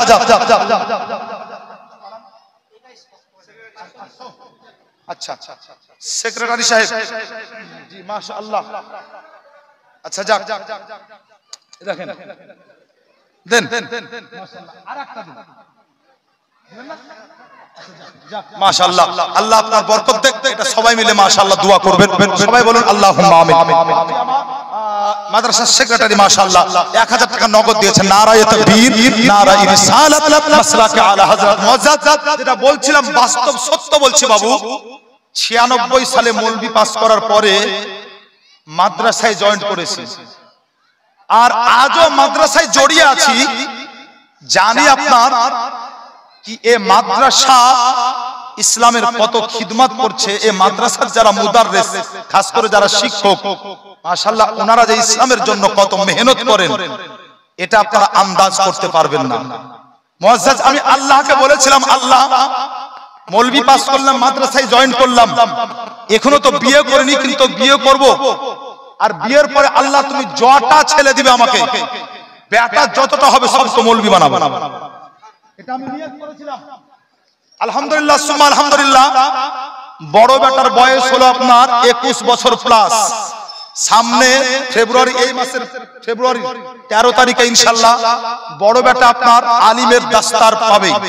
মানে একটা হলো, আরেকটা দিয়েছে আল্লাহ, ওটাও আপনার মৌলভি, আপনার মৌলভিতে দিয়েছে আপনার, ও পড়ছে। আল্লাহকে ওয়াদা করেছিলাম, আল্লাহ যটা বেটা দিবে মৌলভি বানাবো। মুআজ্জাজ, তারপরে যা করবে করবে। হে বেরাদার, আজও আপনার মাশাআল্লাহ আমি নিজেকে তালবিলি মনে করি। হযরত বয়স প্রায় 45 পার করেছি, 40-এ আপনার মুসলমান, আজও আপনার নিজেকে তালবিলি মনে করি। আর যার জন্য 2018 সালে আবার নতুন করে আপনার মুফতির লাইনে ভর্তি হয়ে গেলাম পড়তে। বলে বেটা তুই পড়ছিস মাদ্রাসায় পড়, আমি এদিকে মাদ্রাসা চালাচ্ছি। সপ্তাহতে 4 দিন ক্লাস, মানে মাসে মাশাআল্লাহ 16 দিন। ইনশাআল্লাহ আমিও আরেকটা কোর্স কমপ্লিট করব। তার কারণ মৌলভি হওয়ার পরে আপনার 1 বছর পরে বন্ধ করে দিয়েছিলাম। তারপরে সুযোগ পেলাম আমার মুর্শিদাবাদের মাটিতেই আলা হযরত রিসার্চ সেন্টার, যেখানে ইফতা করানো হয়, মুফতি পড়ানো হয়। যখন কাছে পেলাম তো ভর্তি হয়ে গেলাম। বলে শখ এটাও কমপ্লিট করি। মুআজ্জাজ, যার জন্য আলহামদুলিল্লাহ 2018 মাশাআল্লাহ আবার ভর্তি হয়ে আবার 2 বছর রীতিমতো পড়ে আবার এই ইফতানে মুফতির কোর্সটাকে কমপ্লিট করলাম। কেন বললাম? এর জন্য কি এই উত্তর দিনাজপুরের মাটিতে অনেক দিন থেকে আসছি বেরাদার। আশপাশ আপনার যাই বলেন, বিন্দুল মাদ্রাসা আছে, এদিকে নওদা পীরের হাট, কাশিয়া, সমসপুর, ফিরোজপুর, হেমতাবাদ, এদিকে আপনার রুইদল, সাবধান, বিহিনগর, করমদিঘি যাই বলেন, সব নখদর্পণে বেরাদার। অনেক উলামায়ে কেরাম ছিলেন। আজ হয়তো কারো মনে প্রশ্ন আসতে পারে কি মাওলানা হারুন এর আগে মাওলানা লিখতো, এখন মুফতি লিখছে কেন? এটা আপনার মাশাআল্লাহ উজালা করার জন্য মাশাআল্লাহ বললাম কি ব্রাদার, এটা রীতিমতো পড়ে আপনার কমপ্লিট করার পরে লিখছি মাশাআল্লাহ, তাছাড়া আপনার এর আগে পর্যন্ত লিখি নাই। মুআজ্জিজ মুহতারাম, আল্লাহু আকবার, আল্লাহ তাআলার কাছে দোয়া করবেন আল্লাহ তাআলা যেন যতদিন বাঁচিয়ে রাখেন যেন ইসলাম দ্বীনের খিদমত করতে পারি। সবাই মহব্বতে বলুন আল্লাহুম্মা আমিন। মুআজ্জিজ মুহতারাম চলুন ব্রাদার, ইনশাআল্লাহুল আজিজ ও বাচ্চা গিয়েছে কোথায়? ও বাচ্চাকে শেষ দেখতে কেন পাই না? 13 বছরের আল্লাহওয়ালা বাচ্চা গেল কোথায়? ইনশাআল্লাহ জবাব দিব। তবে এ পর্যন্ত পুরুষদের দিক থেকে দান পেলাম, কিন্তু মায়েদের দিক থেকে দান আমি পাইনি। 5টা মা দিবে 1000 করে 5000, তারপরে ইনশাআল্লাহ ওটা বলবো। যদি না থাকে লিখিয়ে দাও, কাল পরশু তরশু 1 সপ্তাহ পরে দিবা, যদি না পারো তো মরার পরে দিবা। হ্যাঁ, মরার পরে দিবা। আছে কিনা আল্লাহ জানেন না হুজুর, অবশ্যই আছে কিনা আল্লাহ জানেন। দেওয়ার ক্ষমতা কার কার আছে আর কার কার নাই এটাও আল্লাহ জানেন। অতএব মা অনেক মা আছেন, এতগুলো মা মিলে মাত্র 5 জন মায়ের কাছে আমি চেয়েছি 1000 করে 5000। মাগো যদি না থাকে তো লিখিয়ে দিন, আপনি আস্তে আস্তে দিবেন, আর যদি থাকে তো মাশাআল্লাহ আলহামদুলিল্লাহ একটা নগদ দিয়ে দেন। একটা মহব্বতে আপনার এরই ফাঁকে কমিটিরও আরজি, আর মাশাআল্লাহ একটু সাদটাও পাল্টাবে। একটা নাত আপনার খুব ভাইরাল, আমি আপনার ও নাতটা পৌঁছে যাচ্ছে সব জায়গাতে, তো ভাইরাল একটা নাত মাশাআল্লাহ আপনাদেরকে শোনাবো।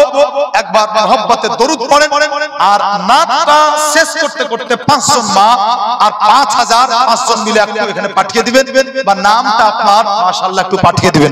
মহব্বতে দরুদ পড়েন। আল্লাহুম্মা সাল্লি আলা সাইয়্যিদিনা মাওলানা মুহাম্মদ ওয়া আলা আলি সাইয়্যিদিনা মাওলানা। মাশাআল্লাহ দেখেন হুমায়ুনের আম্মা জান, মানে হুমায়ুন সাহেবের মা জি 1000 টাকা দিয়েছেন, একটা মা পাঠিয়েছেন মাশাআল্লাহ।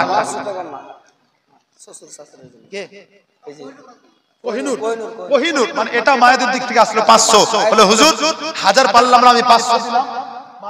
মাশাআল্লাহ মাশাআল্লাহ, সুবহানাল্লাহ নামে দেখো এলাকা খুব ভালো, মহব্বত তা না হলে আপনার এরকম বৌমা খুঁজে পাওয়া মুশকিল কি জালসায় এসে মাশাআল্লাহ শ্বশুর শাশুড়ির জন্য আপনার দান করছে। সুবহানাল্লাহ, যেন প্রত্যেকটা ঘরে এরকম বৌমা দেন, যেন শ্বশুর শাশুড়ির জন্য মাশাআল্লাহ বৌমাও দান সাদকা করে। সবাই বলুন আল্লাহুম্মা আল্লাহু আমিন।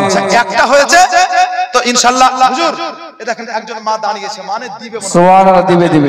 একটা হয়েছে ইনশাআল্লাহ, আর 4টা তো হয়ে যাবে। আসলে পরে আপনার একটু নামটা লিখে আচ্ছা আচ্ছা ঠিক আচ্ছা ঠিক মাশাআল্লাহ বলবো, একটু নাতটা পড়ে দিই তাই না? আতাহু আতাহু মাশাআল্লাহ মহব্বতে বলেন তো ইয়া রাসূলুল্লাহ, ইয়া রাসূলুল্লাহ। মন বলবো না, জোরে বলতে হবে ইয়া হাবিবাল্লাহ, ইয়া হাবিবাল্লাহ।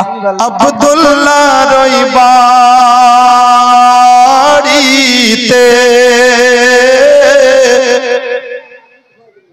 ও গনুরি মেলা লেগেছে, আব্দুল্লাহ রইবাড়িতে,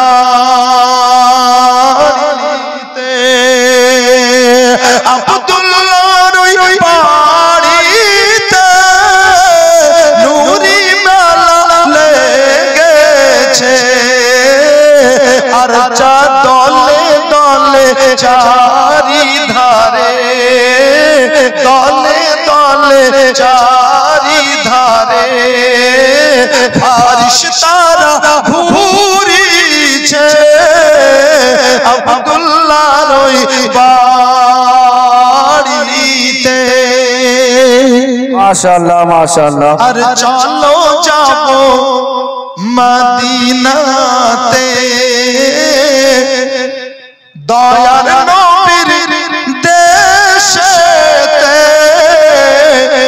চলো যাবো মদিনাতে,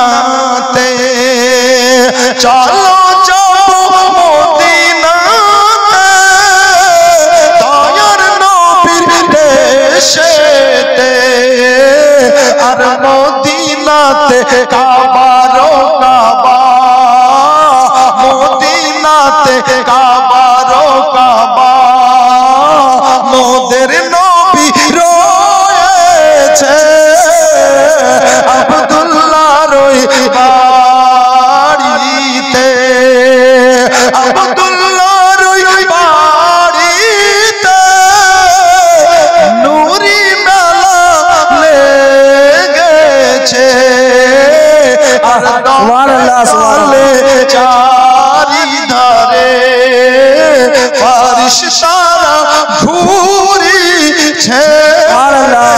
আব্দুল্লাহর ওই বাড়িতে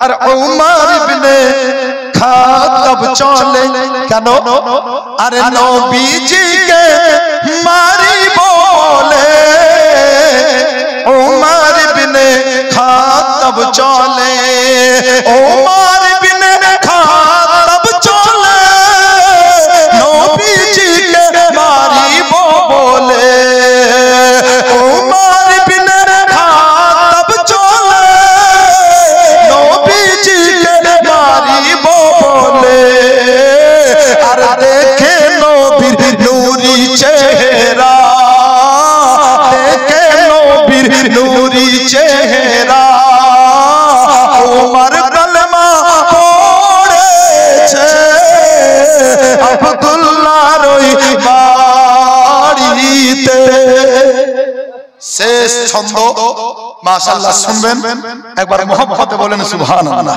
সুবহানাল্লাহ নবীর প্রেম ও মোহাম্মতে বলুন ইয়া রাসূলুল্লাহ ইয়া রাসূলুল্লাহ আর একবার জোরে বলুন ইয়া হাবিবাল্লাহ ইয়া হাবিবাল্লাহ এমন নবী কোথায় পাবো আরে নবীর প্রেমে মরিয়া যাব এমন নবী কোথায় পাবো পাবো আমাদের মতো নবী আর কেউ পেয়েছে পাবো না আর পাবে না আরে আর কোন নবী আসবেন না তো পাবে কেমন ঠিক আমাদের মতো নবী আর কেউ পায়নি এবং পাবে পাবে না প্রয়োজন হলো নবীর জন্য প্রাণ দিব প্রয়োজন হলো নবীর জন্য কি দিব প্রাণ দেব আচ্ছা প্রাণ দিতে হবে না শুধু হাত উঠিয়ে বলেন এমন নবী কোথায় পাবো দুহাত না পারলে কমসে কম এমন নবী কোথায় পাবো নবীর প্রেমে মরিয়া যাব এমন নবী কোথায় পাবো হাত উঠান এমন নবী কোথায় পাবো নবীর প্রেমে মরিয়া যাব হাত উঠিয়ে বলেন না গো হাত নামাবেন না হাত নামাবেন না কে কে নবীর জন্য প্রাণ দিবেন হাত উঠিয়ে প্রমাণ দিচ্ছেন আচ্ছা জান নেব না প্রাণ নেব না এটা পরে আজকে নবীর জন্য 1000 টাকা করে টাকা দিয়েছেন সুবহানাল্লাহ মাদ্রাসা নবীর ঘর হুজুর জান লাগবে না জান তো বহুত দামি টাকা হাতের ময়লা এ পর্যন্ত যা দিলেন কবুল হবে কিনা কোনো গ্যারান্টি নাই কিন্তু জিম্মেদার স্টেজ আল্লাহর বাসাও যে নবীর নামে দিবে তো কবুল হয়ে যাবে গ্যারান্টি হুজুর নবীর নামে যে দিবে তো কবুল গ্যারান্টি হবে নবীর মহব্বতে চাচা আমার 500 টাকা নগদ নিয়ে আসেন নবীর মহব্বতে নিয়ে আসেন সোনাবাড়ি মাশাআল্লাহ আচ্ছা মার জন্য এটা আপনার নাতি দিল মাশাআল্লাহ আসেন না বাবু নবীর মহব্বতে 1000 নবীর মহব্বতে মাশাআল্লাহ এই দেখেন সাহেব আমার নওজোয়ান ভাই কি নাম জব্বার আব্দুল জব্বার সাহেব নগদ 300 টাকা বুঝতে পেরেছে আর নাই মাশাআল্লাহ বলে হুজুর এটাই দিলাম নূরজাহান বাবা 1000 মায়েদের দিক থেকে দুটো আসলো হুজুর হ্যাঁ কালকে দেব ইনশাআল্লাহ দুটো আসলো মায়েদের দিক থেকে আর তিনটা বাকি আছে মাশাআল্লাহ আর ছন্দটাও সম্পূর্ণ করিনি পড়বে ইনশাআল্লাহ হাজী সাহেব আব্বা জান আমার 1000 টাকা দিলেন মাশাআল্লাহ হাজী সাহেব মা 1000 টাকা দেখো মজিবুর সাহেবের মা 1000 টাকা কটা হলো হুজুর তিনটা কোন মজিবুর ওটা আচ্ছা কোন মজিবুর একটু ডিটেইলসটা দিয়ে যাবেন আচ্ছা মায়েদের দিক থেকে তিনটা হলো হাত দুটো এই দেখেন একজন নওজোয়ান 100 টাকা নগদ দেখেন আব্বা যারা মাত 500 টাকা নবীর মহব্বতে নগদ আপনার নূরজাহান ভাই 1000 মানে তিনটা হলো মায়েদের দিক থেকে আর দুটো নিব আর মাশাআল্লাহ আপনাদের দিক থেকে মাশাআল্লাহ দুটো নয় বরং যত পারবেন একটু দিয়ে দেন মাশাআল্লাহ আচ্ছা সাজেদা খাতুন 1000 দেখেন চারটা হলো মাশাআল্লাহ বাকি চারটা হলো আর একটা মায়েদের দিক থেকে তবে আপনার পাঁচটা পূর্ণ হবে মাশাআল্লাহ আব্বাস সাহেব মনে দিয়েছেন 11000 নাকি রাজা সাহেব রাজা ভাই 11000 মাশাআল্লাহ আর জোরে বলবেন না সুবহানাল্লাহ এমন নবী কোথায় পাবো আরে নবীর প্রেমে মরিয়া যাব এমন নবী কোথায় পাবো এমন নবী কোথায় পাবো নবীর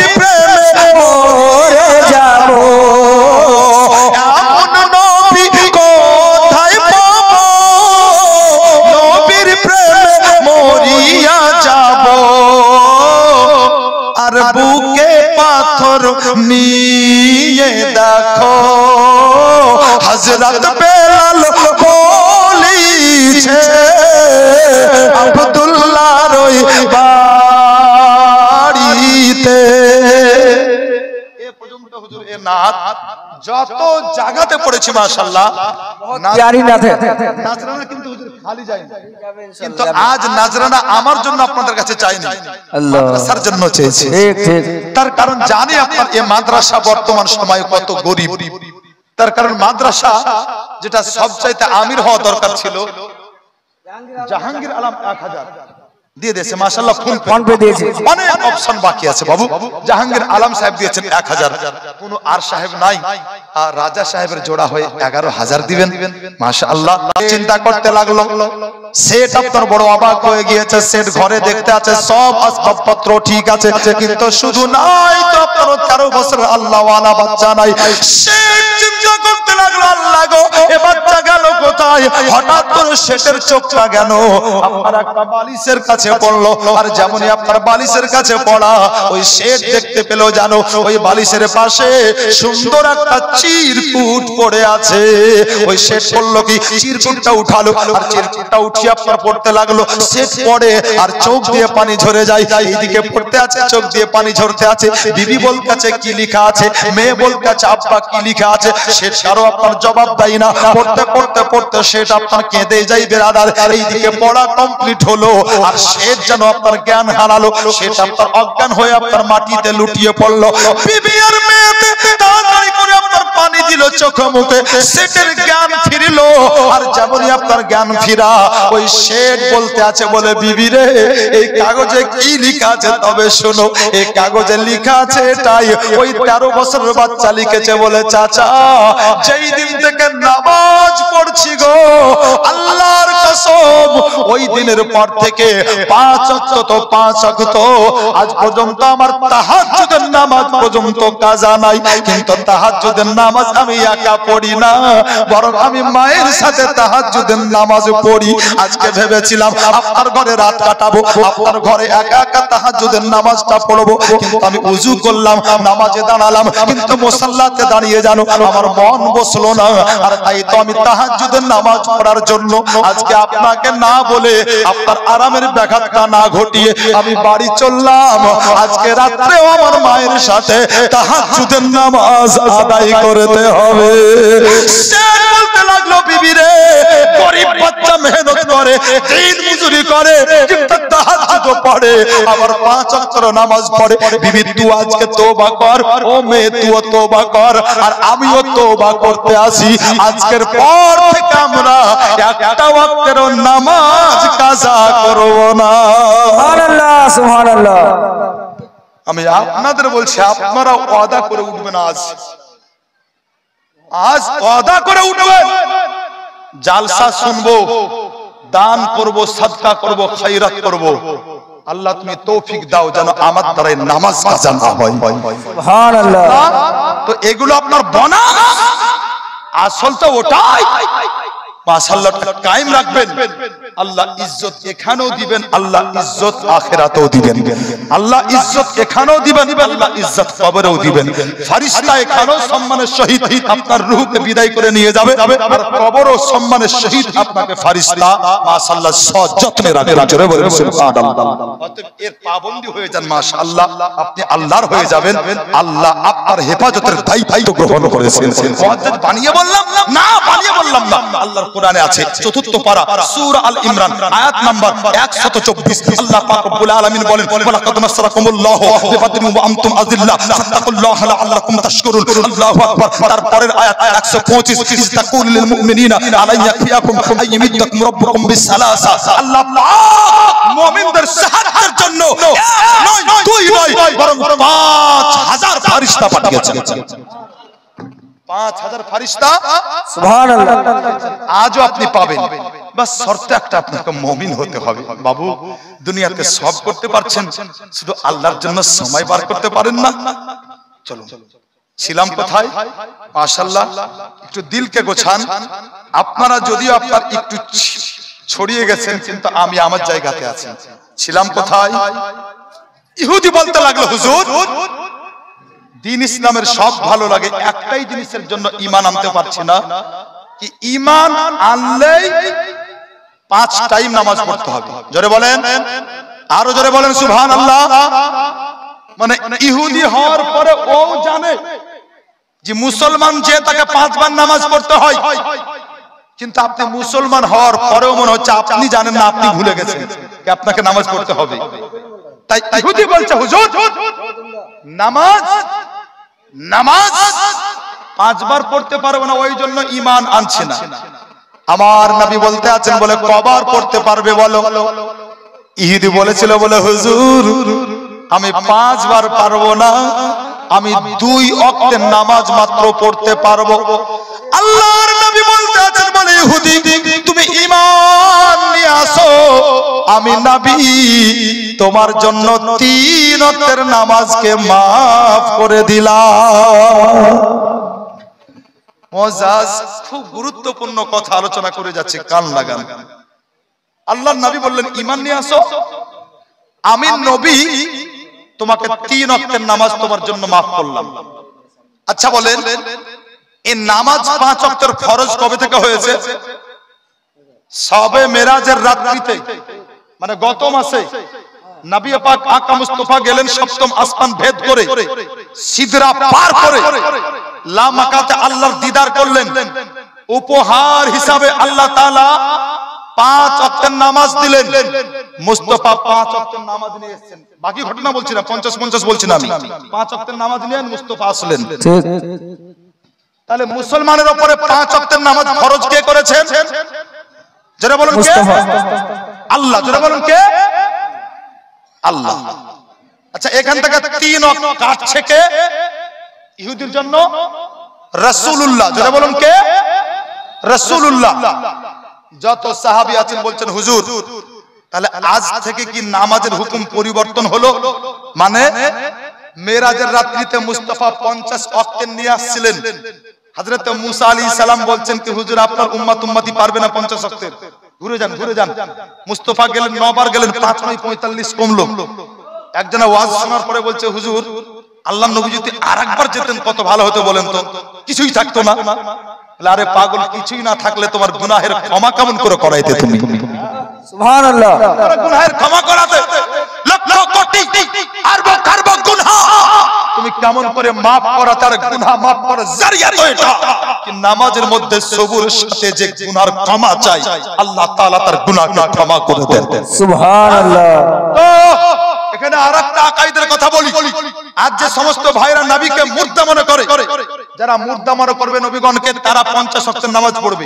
আমরা নবীকে জিন্দা মনে করি, এর জন্য আমরা 5 ওয়াক্তের পড়ি। তার কারণ আমরা জানি মুসা আলাইহিস সালামের জারিয়াতে নবী আমার 9 বার গেছিলেন, 5 9 45 5 নিয়ে আকা মুস্তাফা এসেছিলেন। মুহতারাম, এই 5 থেকে 3 বাদ দিচ্ছেন আকা মুস্তাফা। তাই সাহাবী বলছেন হুজুর আজ থেকে কি তাহলে নামাজ কমে গেল, আমরা 2 ওয়াক্তের পড়বো? নবী বলছেন না, তোমরা 5 ওয়াক্তেরই পড়বা।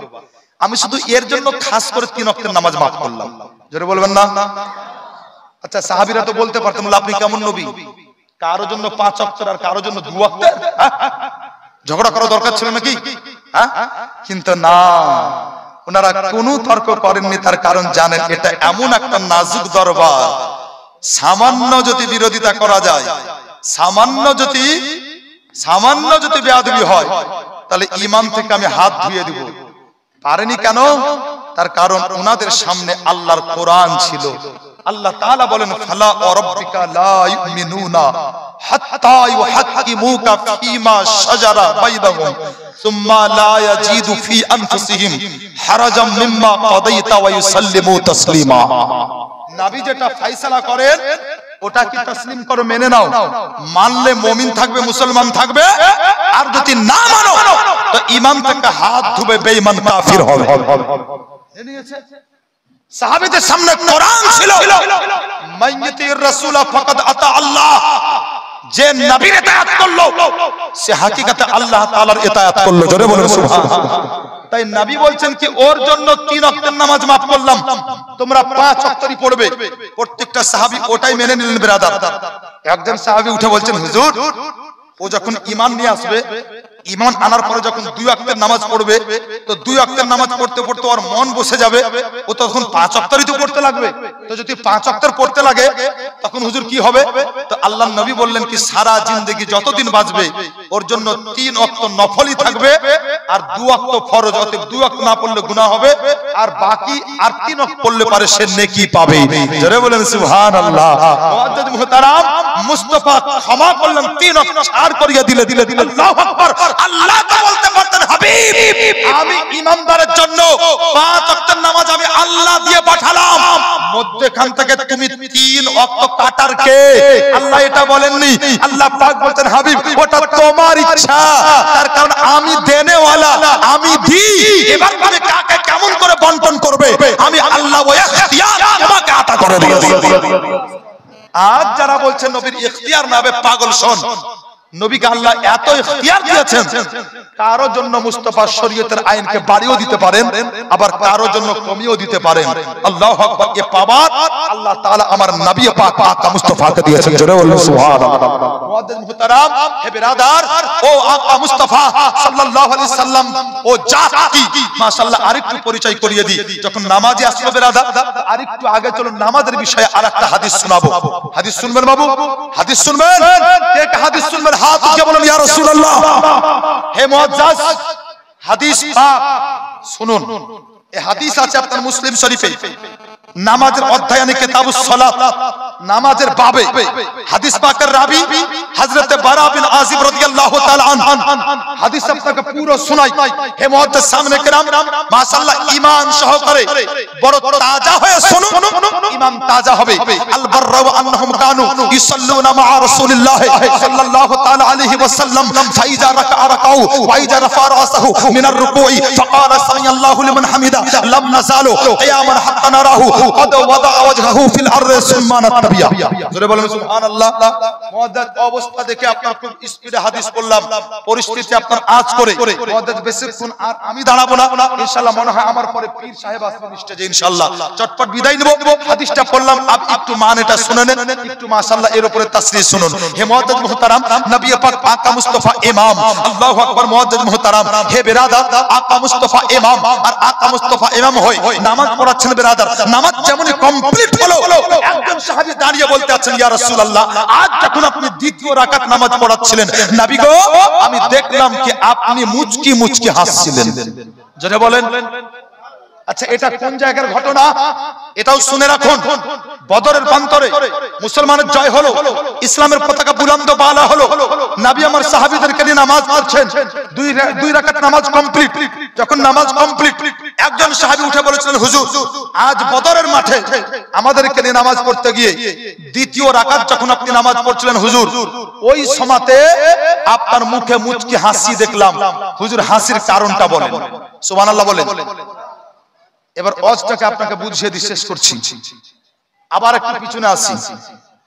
আচ্ছা, নামাজ পড়ার সময় মুখ কোন দিকে থাকে? কাবার দিকে। আচ্ছা, ইমাম সাহেবের মুখ কোন দিকে থাকে? কাবার দিকে।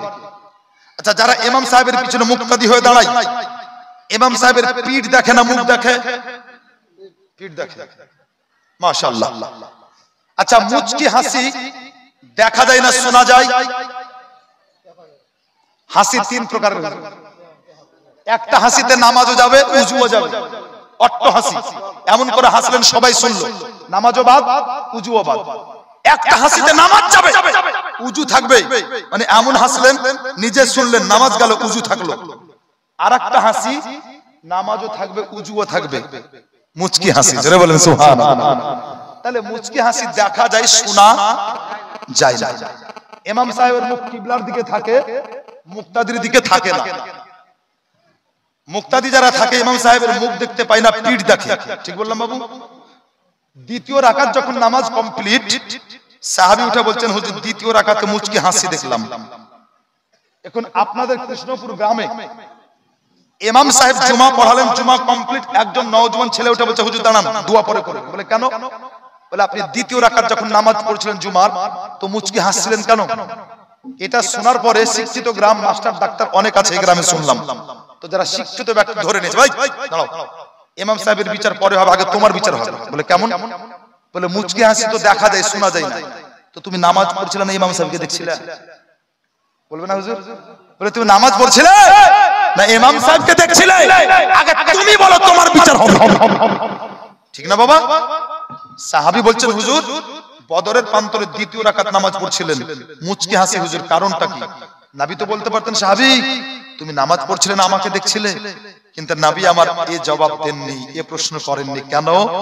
নবী আমার খুব ভালোই জানতেন কি আকা মুস্তাফা সাল্লাল্লাহু আলাইহি সাল্লাম ইমাম, সাহাবায়ে কেরাম আপনার মুক্তাদি।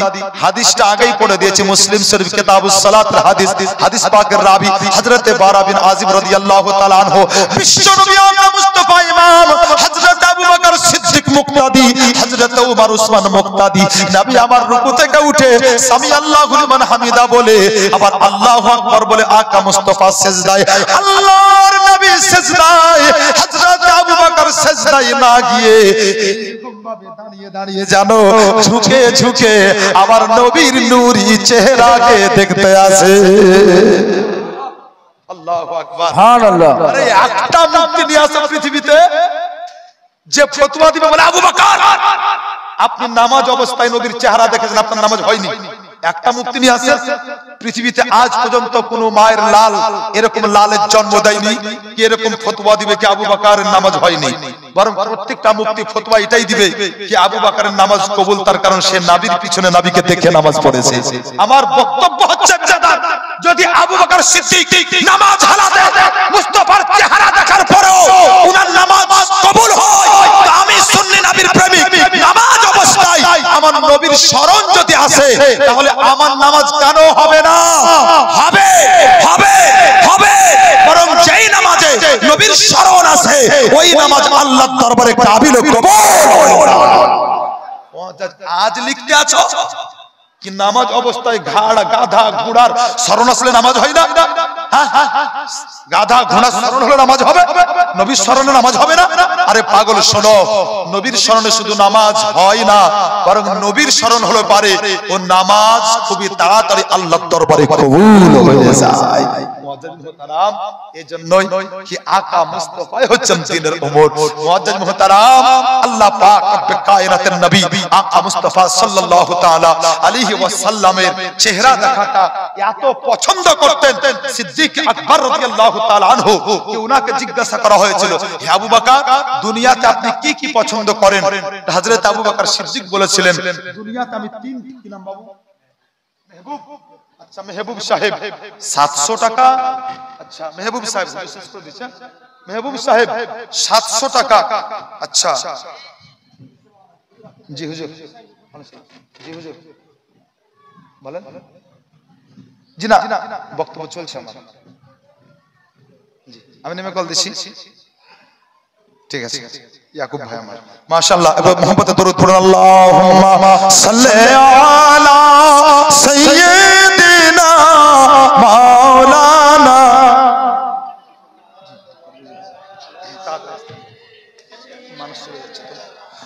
মাওলানা মুহাম্মদ সাল্লাল্লাহু আলা मुहम्मद हरदम ज़ुबान से निकालो पाक नामे मोहम्मद, हरदम ज़बान से निकालो शफिया মুহাম্মদ সাল্লাল্লাহু আলাইহি সাল্লাম। মেহবুব নামে 700 টাকা নগদ দিয়ে গেছেন। ব্রাদার বলতেছিলাম সিদ্দিক আকবর বলেছিলেন পৃথিবীতে তিনটা জিনিস পছন্দ করি।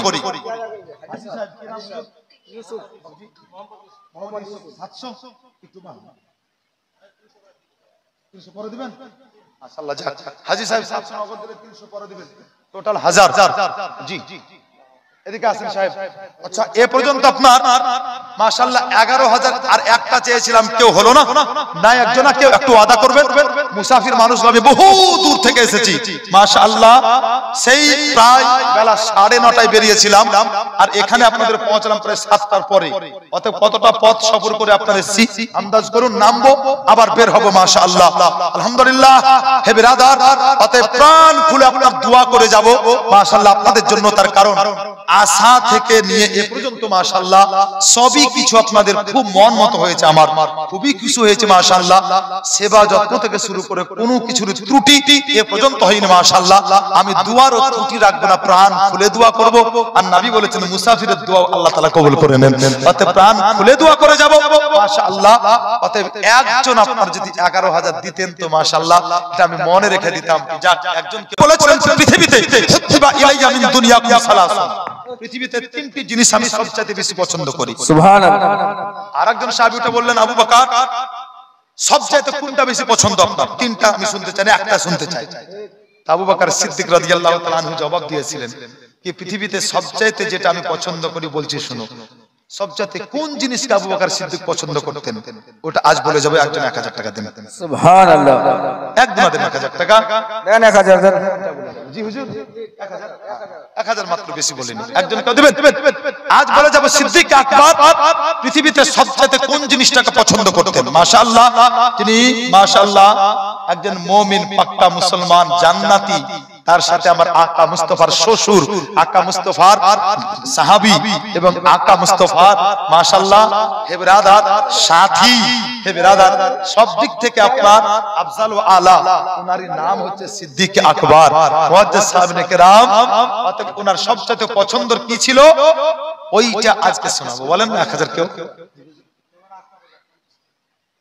আলহামদুলিল্লাহ। ভুট্টা মাকাই, জি আপনাদেরকে মাকাই বলে, আমাদের ভুট্টা বলে। মাওলানা আখতার সাহেব আরো দেখ, মাওলানা সাহেব 2100 টাকা দিয়েছেন হাসিম ভাই। আর বাপজি আমার 50 কিলো মাকাই। কে বলেছে মৌলবীরা দেয় না? দেখেন মৌলবীরাও দিচ্ছে মাশাআল্লাহ। মাওলানা আখতার সাহেব 50 কিলো মাকাই। নারায়ে তাকবীর, নারায়ে রিসালাত, মাসলাকে আলা হযরত মাওলানা আখতার সাহেব 50 কিলো মাকাই। যাক বেরে বেরে হুজুর হাদিস তো বলবোই। ওই আখতার সাহেব আমার মৌলবী সাহেব হুজুরের সাথে যদি কেউ 50 কিলো মাকাই দিত একসঙ্গে বলে দিতাম, তাই না? 50 কিলো মাকাই মানে ভুট্টা হয় এলাকা আমি জানি, ভুট্টা মাশাআল্লাহ এটা আমি জানি খুব ভালো ভাবে আপনার এলাকা মাশাআল্লাহ আমি ওয়াকিবহাল আছি। একজন কেউ 50 কিলো বলি, দেখেন আমার 50 কিলো মাকাই। সিদ্দিক সাহেব 50 কিলো মাকাই। ইয়া নবী জানো সব সময় বলি, বলিতে বলিতে খোদা জানো মোরা মরি। আজকের স্টেজে শেষ নাত করছি হুজুর জাহাঙ্গীর আলম 50 কিলো মাকাই আর 100 টাকা নগদ।